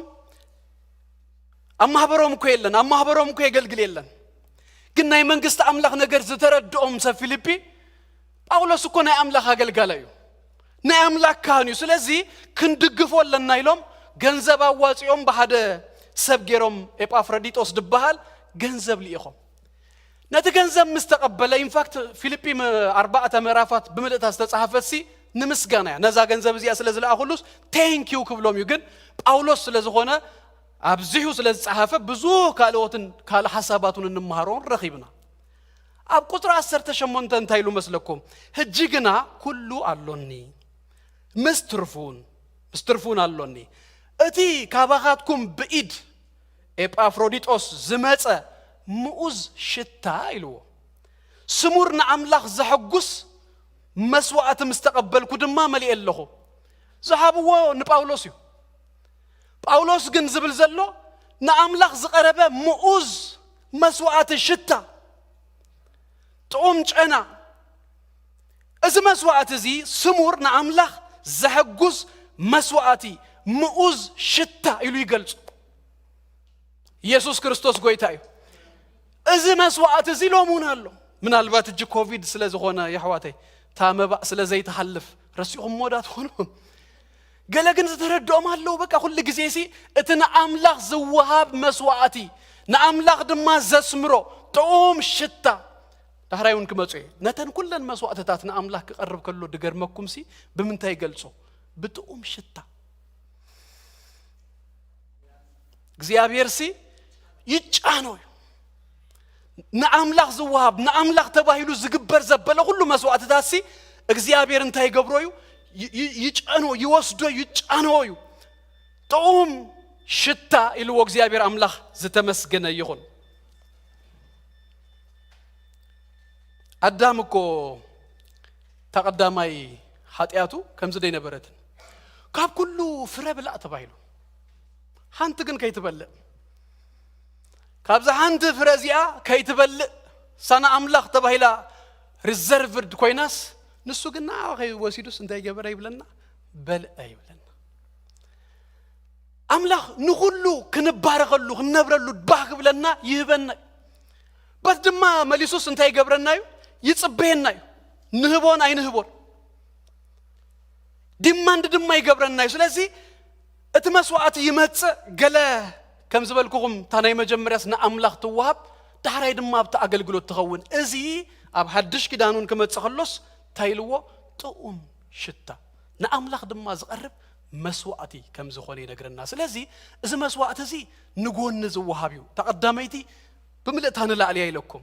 እዚ ግን ንጎንዩ ነዝውን ድማ አምላክ ይርዮ አምላክ ኣብ ቤተ ክርስቲያን ንገብሮ ሁሉ አገልግሎታት እኮ ንሰቢና ነገልግል ግን ድማ نعملاخ بقى نعملاخ ترايلنا صابيتنا تعصينا ينبرنا نسب نغلغلينا نسب كنغلغل كلنا املاخ بو يخبر طوم شتا يغونلو እግዚአብሔር አምላክ ተመስገነ ይሁን ታሳለሰይቲ ሎማ አልት ስለነመጻና አግነ ጥራሙን አብታ ራበይት ኸይድ ናይሎም ትምርትና ስለዝኾነት ራበይቲ መስዋዕት ኃጢያት ወይ ድማ ንህድገት ኃጢያት ዝቀርብ መስዋዕት እዩ ተመስዋዕቲ እንስሳ ኸውን ኽእል እኽልውን ኣብዚ ክመጽእ ይኽእል እዩ እቲ አተገባብራ ነቲ ስብሒ ዘበለ ሁሉ ከምቲ ዝበልኩኹም እዩ ኩሉ ዓይነት መስዋዕት ክመጽእ ከሎ እቲ ዘምጽእ መስዋዕት ይሃርድ እዩ እቲ ደም ካህና ተቀበልዎ እዮም ገፊፉ ድማ ተቆርበት ክሳይ ዝገብር ባዕሉ ተዘምጽእ እዩ ዳህራይ ነቲ ስጋታት ወሲዶም እዮም ቶም ካህናት ኣብቲ መስዋዕት ቆራሪጾም ዘቅርብዎ ስለዚህ ልክ ከሙ ጌሮም እዮም ዘቅርብዎ ከምታ ቀዳመይቲ ግን ኣብዚ ገለ ተስብሕን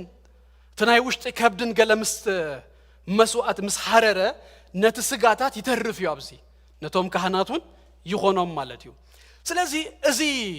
መስዋዕት እዚ መስዋዕት ኃጢያት ድበሃል በብደረጁ ይመጽዩ ይወሃብዩ እትዕላሙ ሓደ እዩ ኢንፋክት ሓደ ዶ ኢለ ኖ ክልተ እዩ ሓደ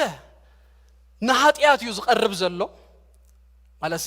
ካብ አምላክ ምህረት ንምቅባል ዘአይነቱ ማለት እዩ እዚ አይነት መስዋዕት ምስ ሕግ ይመጽዩ ምስ ሙሴ ይዝዎ መጽዩ ናብዚ ኣብዘ ፍጥረት እኮ እንተሪኦም ቅድመ ሕግ መስዋዕትታት ኩሉ ይቀርብ ነይሩ ባል አብርሃም እኮ መስዋዕት ያቀርቡ ነይሩ ካብ አቤልን ቃየልን ጀሚሩ እኮ መስዋዕት ቀርብ ነይሩ ኖህ እኮ ድሕሪ እቲ ናይ ጥፍዓት ማይ መስዋዕት አቅሪቡሎ ግን ተንዘቅረቡውን መስዋዕቲ ከምዚ መስዋዕት ኃጢያት አይነት አይኮነን እዝን ኣብ አምላክ ንምምጻእን ንምቅራብን ምስ አምላክ ንምዕራቅ እቲ መንገዱ እዚ ይሉ በዚ ሕግ እዩ ዝድንገግ ዘሎ በርቅድም መስዋዕት ይቀርብ ነይሩ ገዛ እርሶም ንምውፋይ ዳህራይ ድማ ንመጾ ነቲ ናይ ምስጋና ነገር ንምሃብሲ መስዋዕትታት ያቀርቡ ነይሮም እዛ መስዋዕት ኃጢያት ግን ምስቲ ሕግ ያመጽያ እተን ሰለስተ አንቶ ይዝራና ያመጽ መስዋዕት ምህራር መስዋዕት እኽሊ ዳህራይና ንመጾ መስዋዕት ምስጋና ቮለንተርሊ ድመጽ ህግስ ዲማንድ አይገብርን ደልዩ ተሰብ ዝገብሩ ፈትዩ ተሰብ ዝገብሩ እዚኣ ግን ሕግ እንታይ ይገብር እዩ ሪኳየር ይገብር ናብ አምላክ ይምጽእ ተኾይኑስ ብዘይ መስዋዕት እዚ አይከውንን እጂ ኃጢያት ምስ ገበሩ ጥራይ ድማ ደይኮነስ ኤኒ ታይም ናብ አምላክ በቲ ዘመን ተኽምጽእ ከሎስ በዚያ መስዋዕት እዩ ዝቀርብ በበዓላት ጊዜውን እንተኾነ ካለ መስዋዕት አቅርቡ እንዳመጹ ግና ነዚያ መስዋዕት ከይቀርቡስ ናብ አምላክ አይመጹን እዮም ነይሮም እዛ መስዋዕት እዚኣ እግዚአብሔር አምላክ ዝተመስገነ ይሁን በክርስቶስ ኢየሱስ መስዋዕት እንታይ ኮይኑልናሎ ተሪፉልናሎ አንሳና ሐዋሩን ሲ ብቁ መስዋዕቲ ቀሪቡሎ رومي مراف شمونته قطر 3 كمزي بلو نهجي بسقا سلازدخمه كجبرو زي كونلوس أملاخ نودو بمثل حاتياتنيا سقان كم مسوات حاتيات ليهو يبلا كم مسوات حاتيات ليهو نت حاتيات بسقا كوننو يبلن جناب أملاخ نممسا أملاخ in fact أبلو يكدان نساتهم نيرم انسسايزهم زمتو أبزقن زبلن نانتاي نو حجقن نزم مسوات حاتيات دخون سبدا يكونس مسوات يزو زمتس أملاخ بعلو مسوات أمسيو مسوات هيبو تهذا ودو هيبو يسوع كريستوس قويتاي بس مغنيات زيجي نبابون مغرب نبتنا بأملاخ نبت قدس تقدسا نما تاوسي كإلنا يسوع كريستوس قويتاي تهمو شيء دكالت فيلا كن ريامو نبتا سالسي تكمزولكم كن ملسينا تما همو شيء مسوات دما مراف هموش تزليو يعني تركب مسواتي حدقت حاتيات تبهالي ويدما نهد سوري مسواتي كتاتيات ديكونس بدل يا تبهال اجي مسوات بدل مسوات حاتيات درجة كله نجارا يمساسليو فليزا بلا نجار تراي كتقصلكم كاب تخلو نزرزر كاب نخيد مالتي أبزون تأخلماتيو نا إنسان مسواتون قرب يخليو أبزي ناب أملاخ أبتا مسوات هاتيات ناب أملاخ كمتساقلو جنرال مسوات غمزمت أين الديكونة أبزي سبيسيفيك بدلكا يسكا أخاتمت ذا مسوات بدل هانت متهللاف هج دفلتوس مفراس تجيرو له ويدما هج جبر زبلوس أي جبر كان وهج أي تجبر زبلوس جير كان لخا سلازي زفلت حاتيات زفلت بدل تجيرو له نز بدل زي نمت إراقيو مسوات يزوم زمتو مالتي سلازي نابت كهان يمتو إذا مسوات ترى يكون تكهن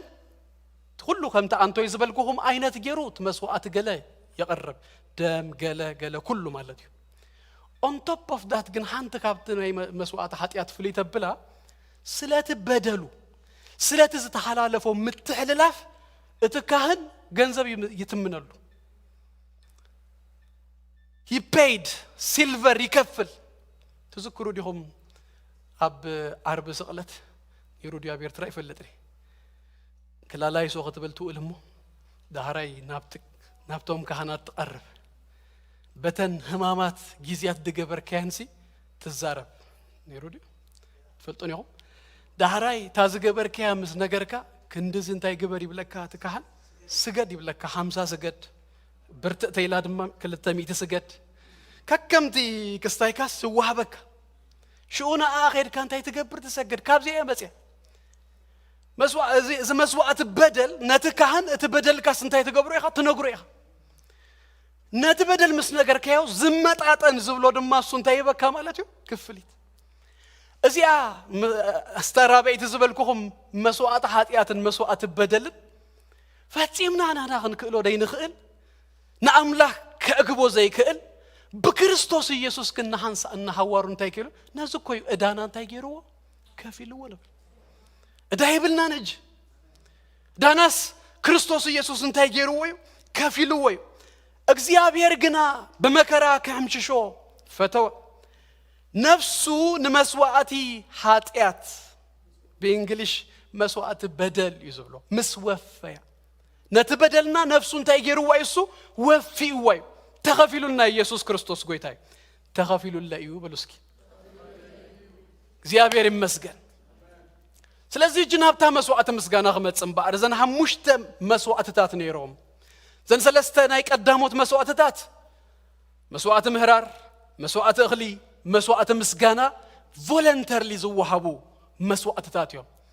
مسوات حاتياتن نبدل زقرب مسوات جن نمتهل بمخنيات متهللاف كا زقرب جن ريكوايرد يو ፍጹም ሲቀርብ ይዘለው ወንበር ምስ አምላክ ነገር ካስ እንታይ ገዝገብሩ ፈጽሙ ዝፈልዩ ዛ መስዋዕቲ ምስጋናን ባርክን መጻ ልክ ከምት ሁሉ አይነት ዩቲ ዝመጽ መስዋዕትታት እንስሳይ መጽ ካብ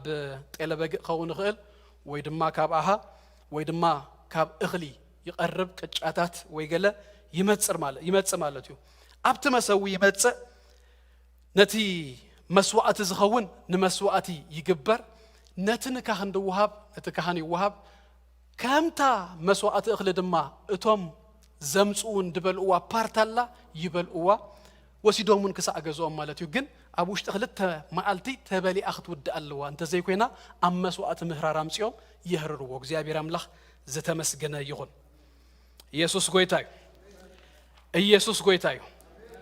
ሕጂ ኣብቲ ቀንዲ መልእኽቲ ኣትለኹ ዕላምኡ እንታይ እዩ ተይልና ካብቲ ናይ ብሉይ ኪዳን ዕላምኡ ንበገስ እሞ እግረ መንገድና ድማ ንኣናውን ዝኸውን እንዳርአና ክንመጽእ ኢና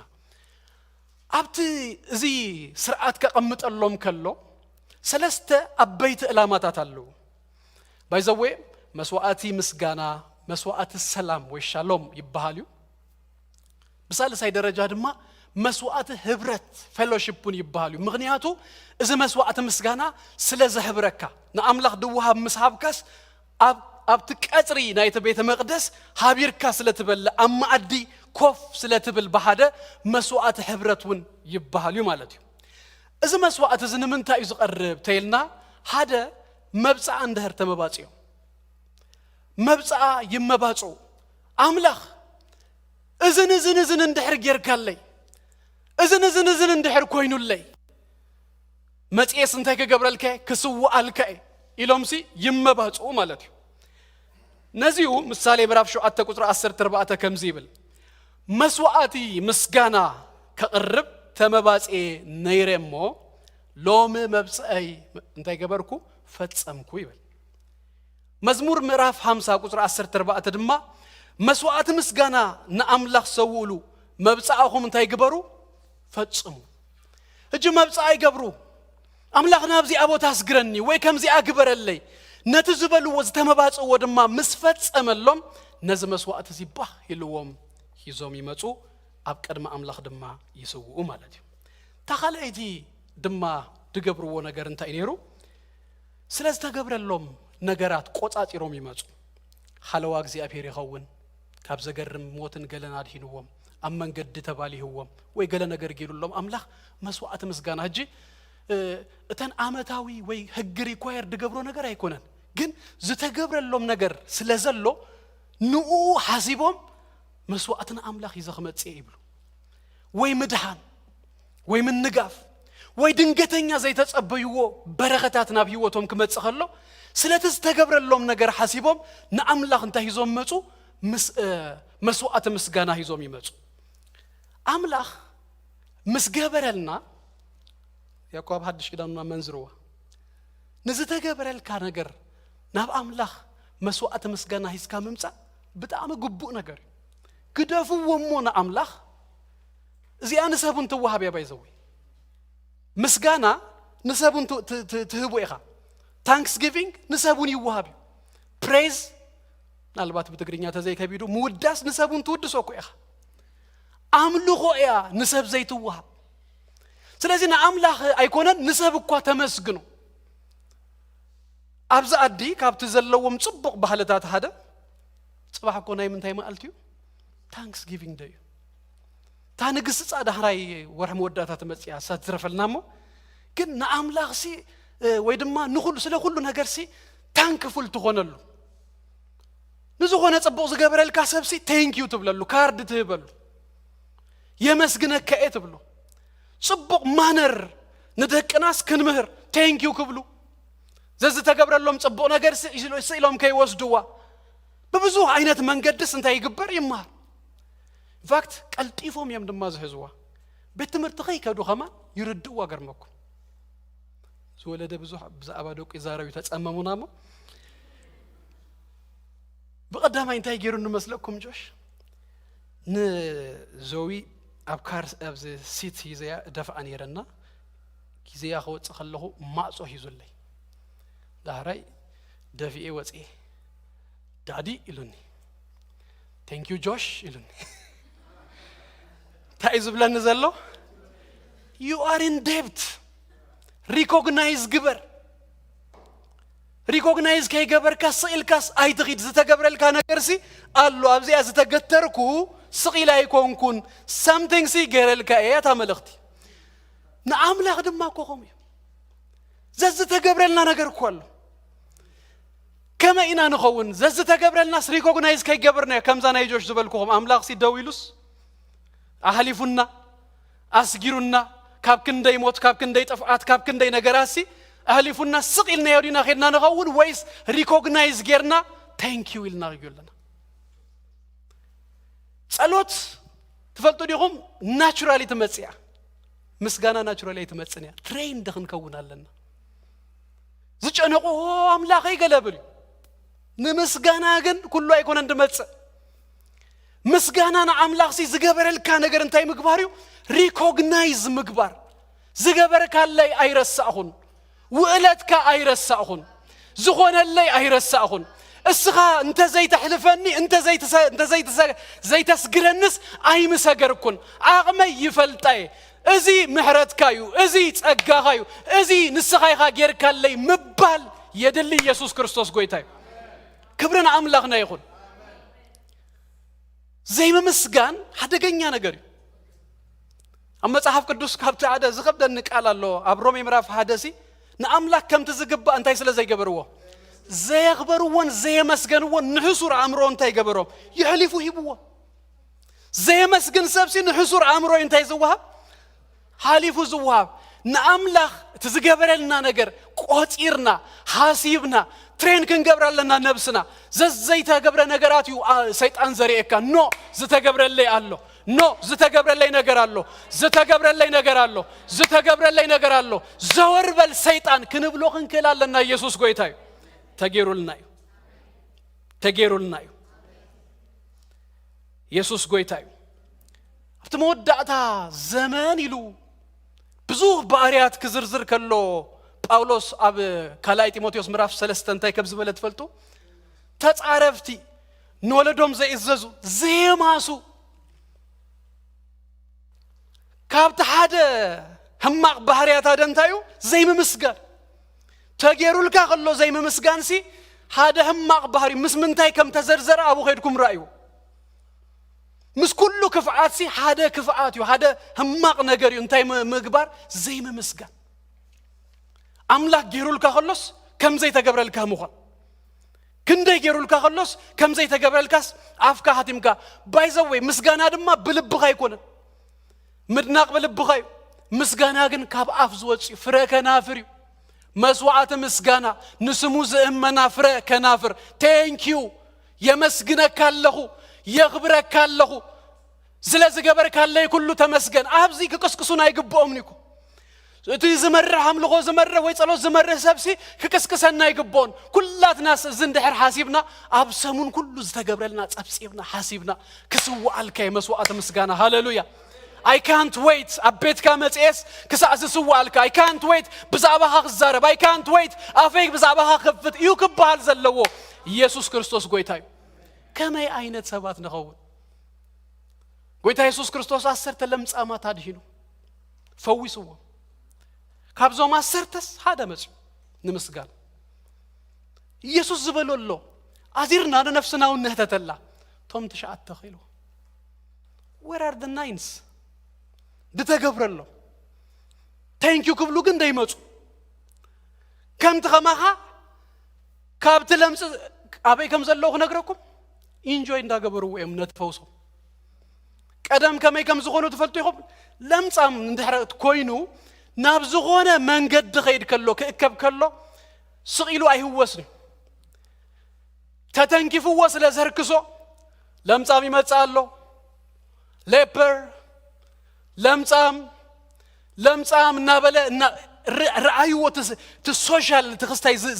زنبرم صغطي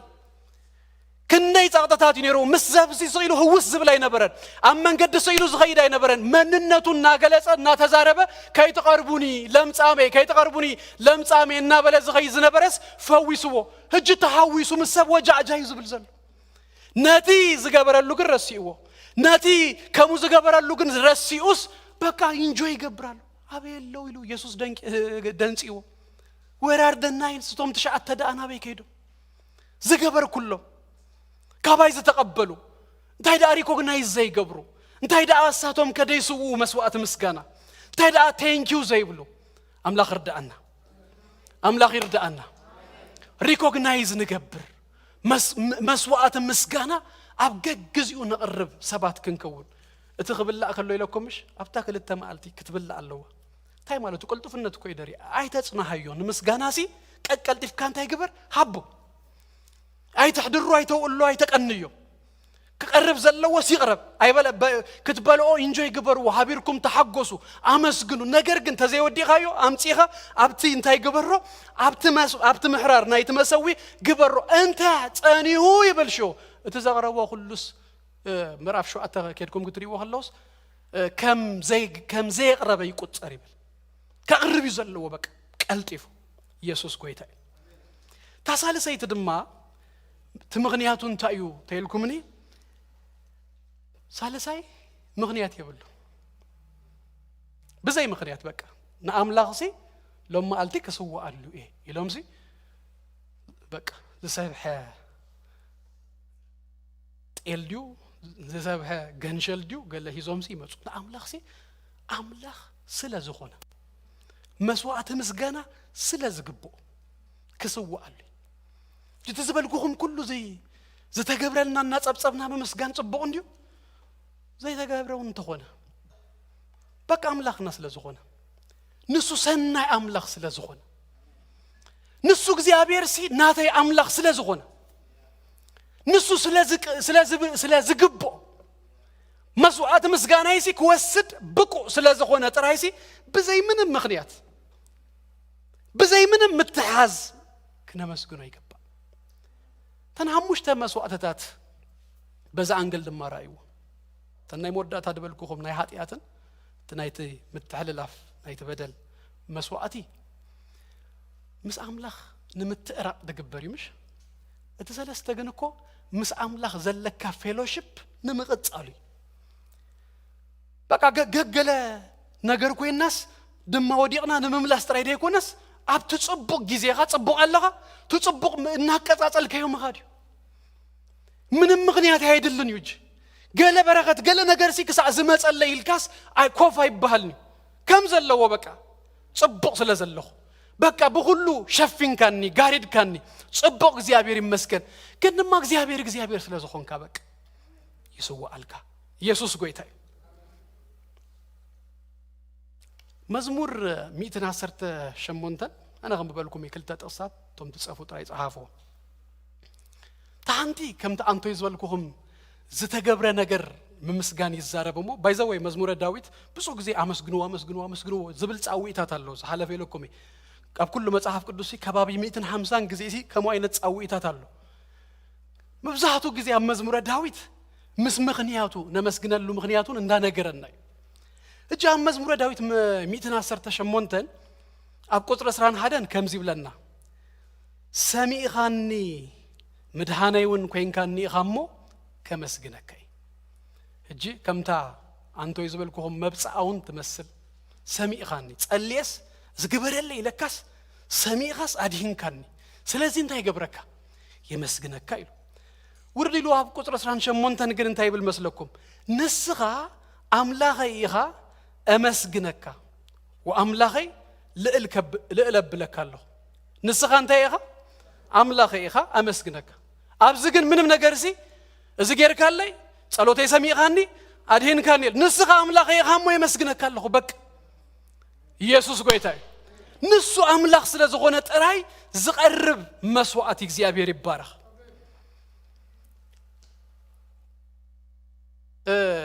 تخلو مسوعتات بزيا كتقالدا تخلو مسوعتات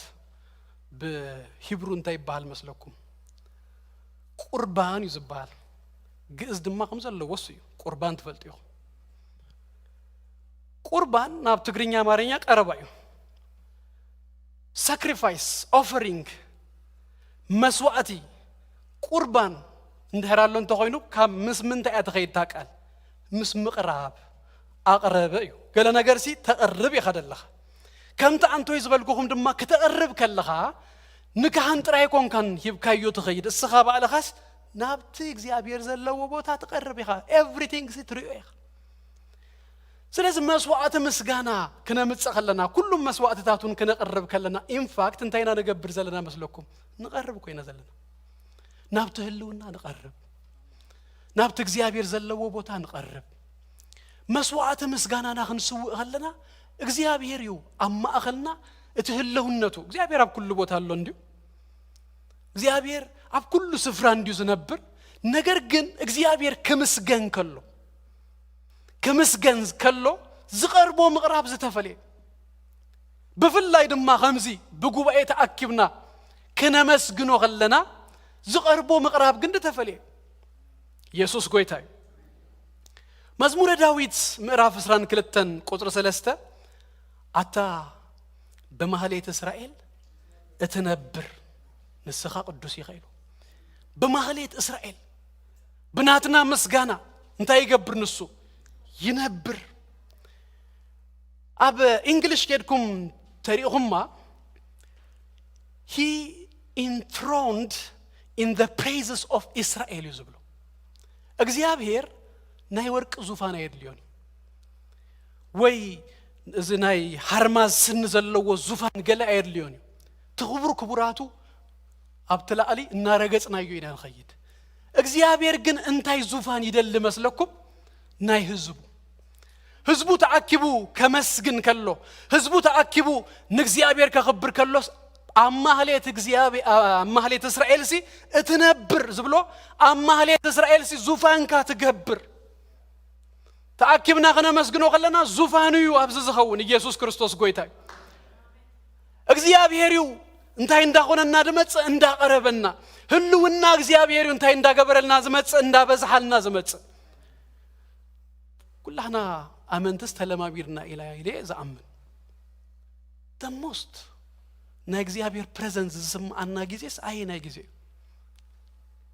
አምላክ ከነመስግኖ ወደ ጊዜ ደይኮና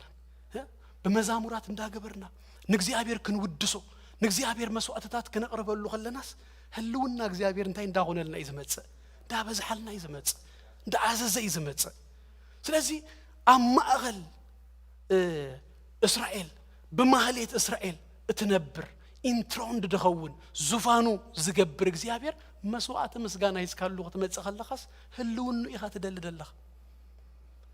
አውረፍ ምንም ተገብረ ገለ ደይኮነስ ናአኻ ባዕልኻ ደልየካ ኣለኹ ኢድካ ደይኮነስ ገጽካ ይደልየ ደለኹ ህልውናኻ ይደልየ ደለኹ ክንብል ከለና ምንም እተሓዘይ ብሉስ መስዋዕት ምስጋና ይዝና ነመጽእ ክብርና አምላኽና ይኹን ኢየሱስ ክርስቶስ ጎይታ እዩ ኩላትና ተሲና ንእግዚአብሔር ከነመስግኖ ኢና እግዚአብሔር ይባረክ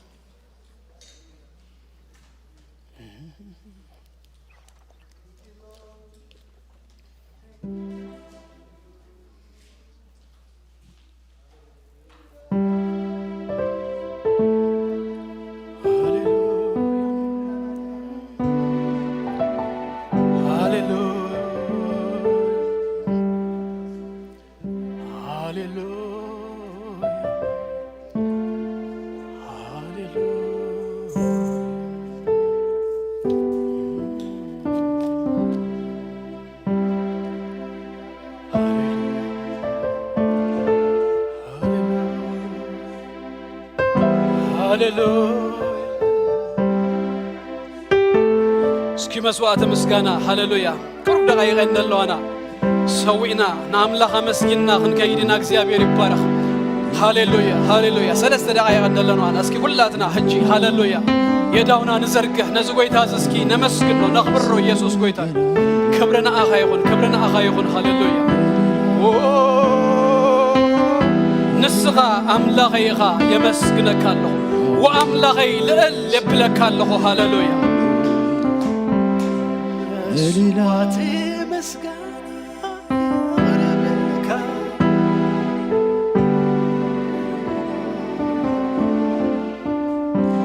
ይደይብ ኣብ ቅድሜኻ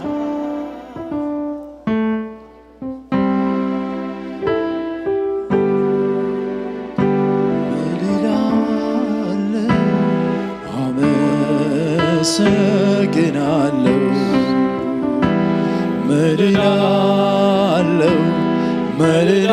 ምልላለው አመሰግናል ምልላለው ምልላለው ምልላለው አመሰግናለው ምንም ሳልሰራ ወደድከኝና ጌታ በደምህ ገዛኸኝና ከመሬት ካፈር አነሳኸኝ ሰው ያላየሁ አሳየኸኝ ተራ ሰው ከመሬት ተነስቶ ሲያመልክ እጆቹን አንስቶ መንፈስ መጥቷል በጉባኤ የነካው ያመስግነው ዛሬ ወዳቂው ከመሬት ተነስቶ ሲያመልክ እጆቹን አንስቶ መንፈስ መጥቷል በጉባኤ የነካው ያመስግነው ዛሬ አይገርምም ወይ ኧረ አይገርምም ወይ አይገርምም ወይ ኧረ አይገርምም ወይ በኔ በትንሹ ሲሰራ መንፈስ ወይ አይገርምም ወይ ኧረ አይደንቅም ወይ አይገርምም ወይ ኧረ አይደንቅም ወይ በኔ በትንሹ ሲሰራ መንፈስ ሃሌሉያ የዳውን አንዘርግ እስኪ ነዚህ ቆይታ እዚህ ሃሌሉያ ነፍስና ቅድሚው እንዳፍሰስና እግዚአብሔር ይባረክ ተመስገን ተባረክ ንበሎ ሃሌሉያ ቴንኪው ንበሎ ቴንኪው ቴንኪው ቴንኪው እናጸምጸምና እናሐሰብና ቴንኪው ቴንኪው ቴንኪው ቴንኪው ቴንኪው ቴንኪው ቴንኪው ቴንኪው ሃሌሉያ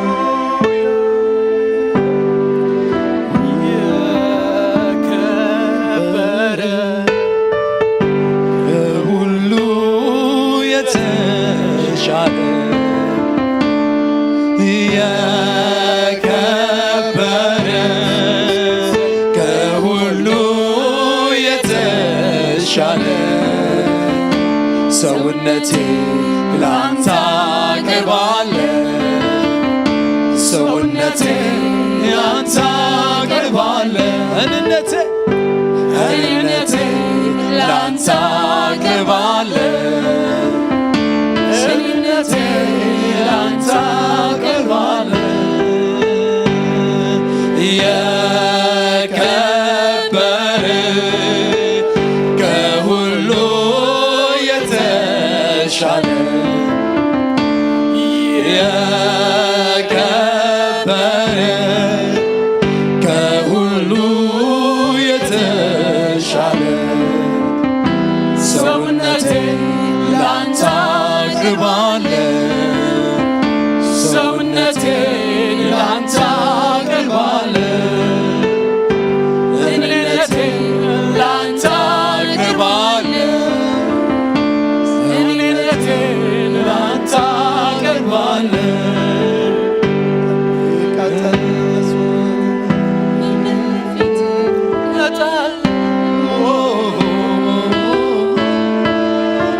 ያምልኮዬ መዓዛ ሽታ ዝፋንህን ይግበረው በምሕረት የተሞላ ታላቅ አምላክ ነህና አሁንም አበዛለሁ ከነፍሴ ምስጋና በምስጋና በዝማሬ እመጣለሁ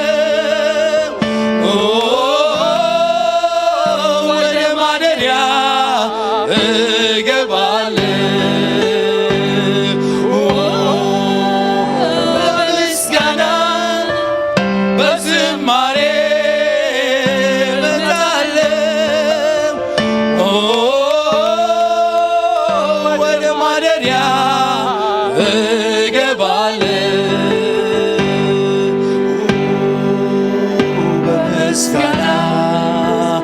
በዝማሬ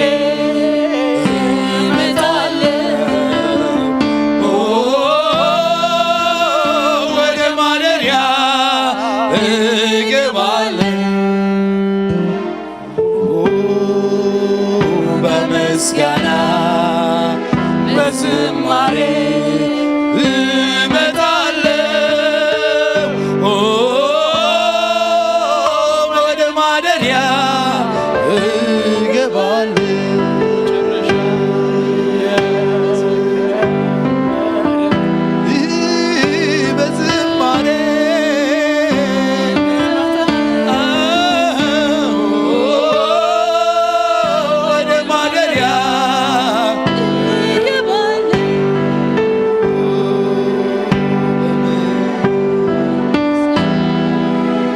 በዝማሬ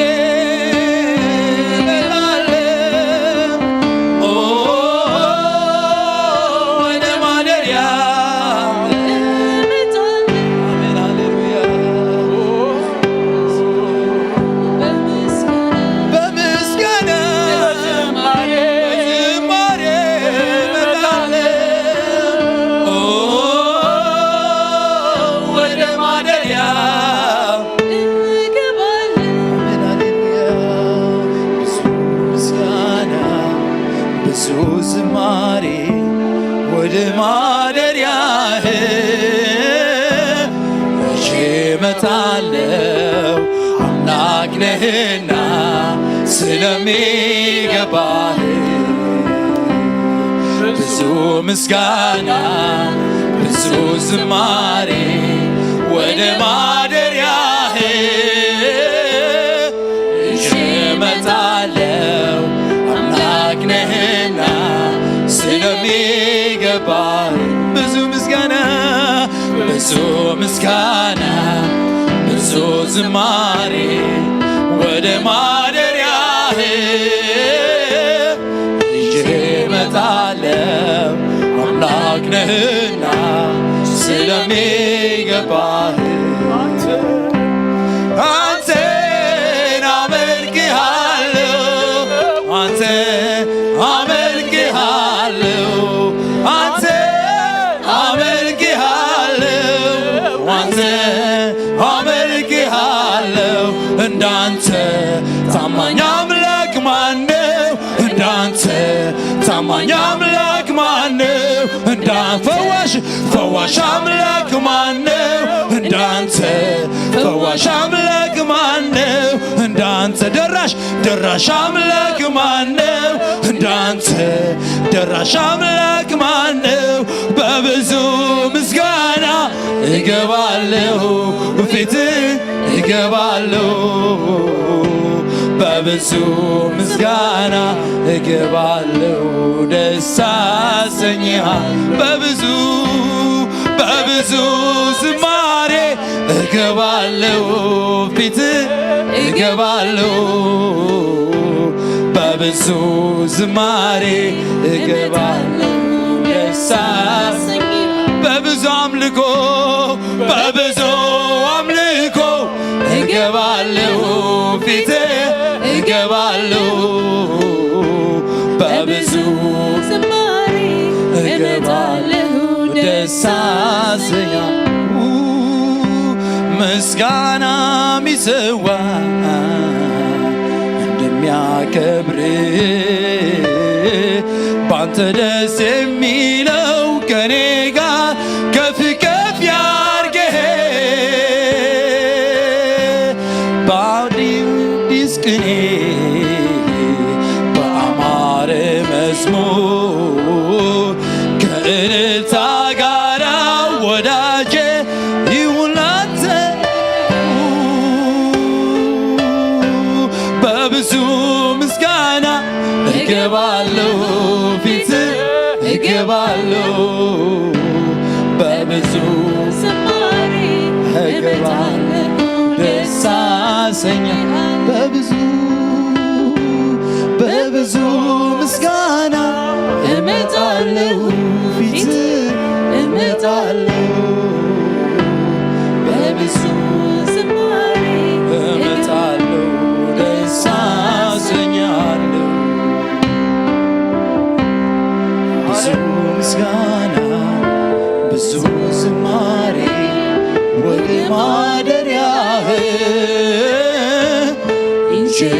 እመጣለሁ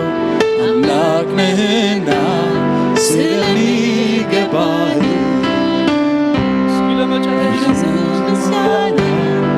ብዙ ዝማሬ ወደ ማደሪያህ እመጣለሁ አምላክ ነህና ስለሚገባህ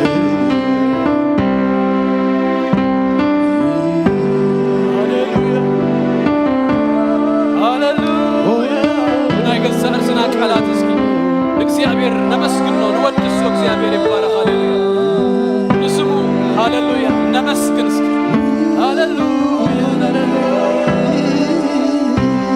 ሃሌሉያ መስጊነ አይጠግቦ ና ኢየሱስ ፍቅሪ እንተ ዘመር ኩሉኮ ለይት መስመዓልቲ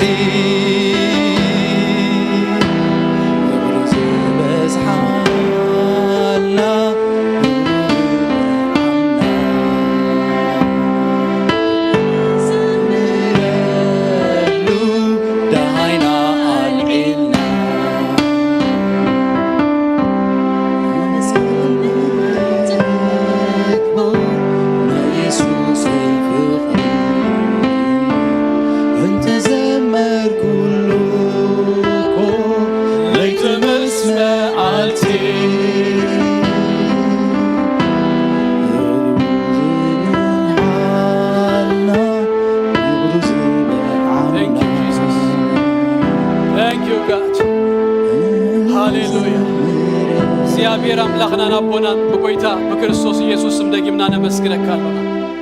ጎይታ በስም ኢየሱስ ክርስቶስ ተዝገበርካልና ሁሉ እናጸብጸብና እናዘከርና እግዚአብሔር ነመስግን ሰባት ክንከውን በስም ኢየሱስ ክርስቶስ ክትረዳና እጽልያለሁ ጎይታ አፍና ከخفت ከሎስ እግዚአብሔር አቦ ንምስጋና በኢየሱስ ስም ይከፈት በስም ኢየሱስ ክርስቶስ ምጉርምራም ዘበለ እግዚአብሔር አቦ ኻባና ከተአልዮ ከተወስዶ ከተነቅሎ በስም ኢየሱስ ክርስቶስ እጽልያለሁ እግዚአብሔር ዘይመስግኑ ንስምካ እግዚአብሔር ዘይውድሱ ዘይማሱ ሰባት ከይንኸውን መታ በስም ኢየሱስ ክርስቶስ ነፍስ ወከፍና ጸጋኻ خلቀቀልና ከበዝሃልና በስም ኢየሱስ ክርስቶስ እጽልያለሁ ጎይታ መስዋዕት ምስጋና እግዚአብሔር አቦ አብጸጽባህ ነቅርብ እግዚአብሔር አቦ በኢየሱስ ክርስቶስ ማህደሪታትካ እግዚአብሔር አቦ ብጥኡም ሽታ እግዚአብሔር አቦ ንመለእ ሰባት ክንከውን በስም ኢየሱስ ክርስቶስ እለምናለሁ እግዚአብሔር አምላክና ነፍስ ወከፍና ስለትድግፈና ስለትረዳና ጎይታ ስምካ ይባረክ ቀስቃሲ እግዚአብሔር አቦ ዘይብልና በስም ኢየሱስ ክርስቶስ በመንፈስ ከና ተቀስቀስና እግዚአብሔር አቦ በኢየሱስ ክርስቶስም ዝግባአካ ምስጋናታት ሁሉ እግዚአብሔር ከነምጽ መስዋዕትታት ሁሉ እግዚአብሔር ከነቀርብ በስም ኢየሱስ ክርስቶስ ክትረዳና እጽልያለሁ ጎይታ ስለ ሁሉ ስምካ ይባረክ ስለ ዘማአልት ዚ ስምካ ይባረክ እግዚአብሔር አቦ በኢየሱስ ክርስቶስ ስም ስለተዝ ሁሉ ዘሆነ ነገር ክብርንስኻ ውሰድ እግዚአብሔር አማእኸልና ስለዘለኻ ነመስግነካለና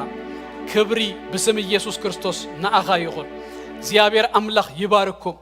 ጸጉ ይብዛሃልኩም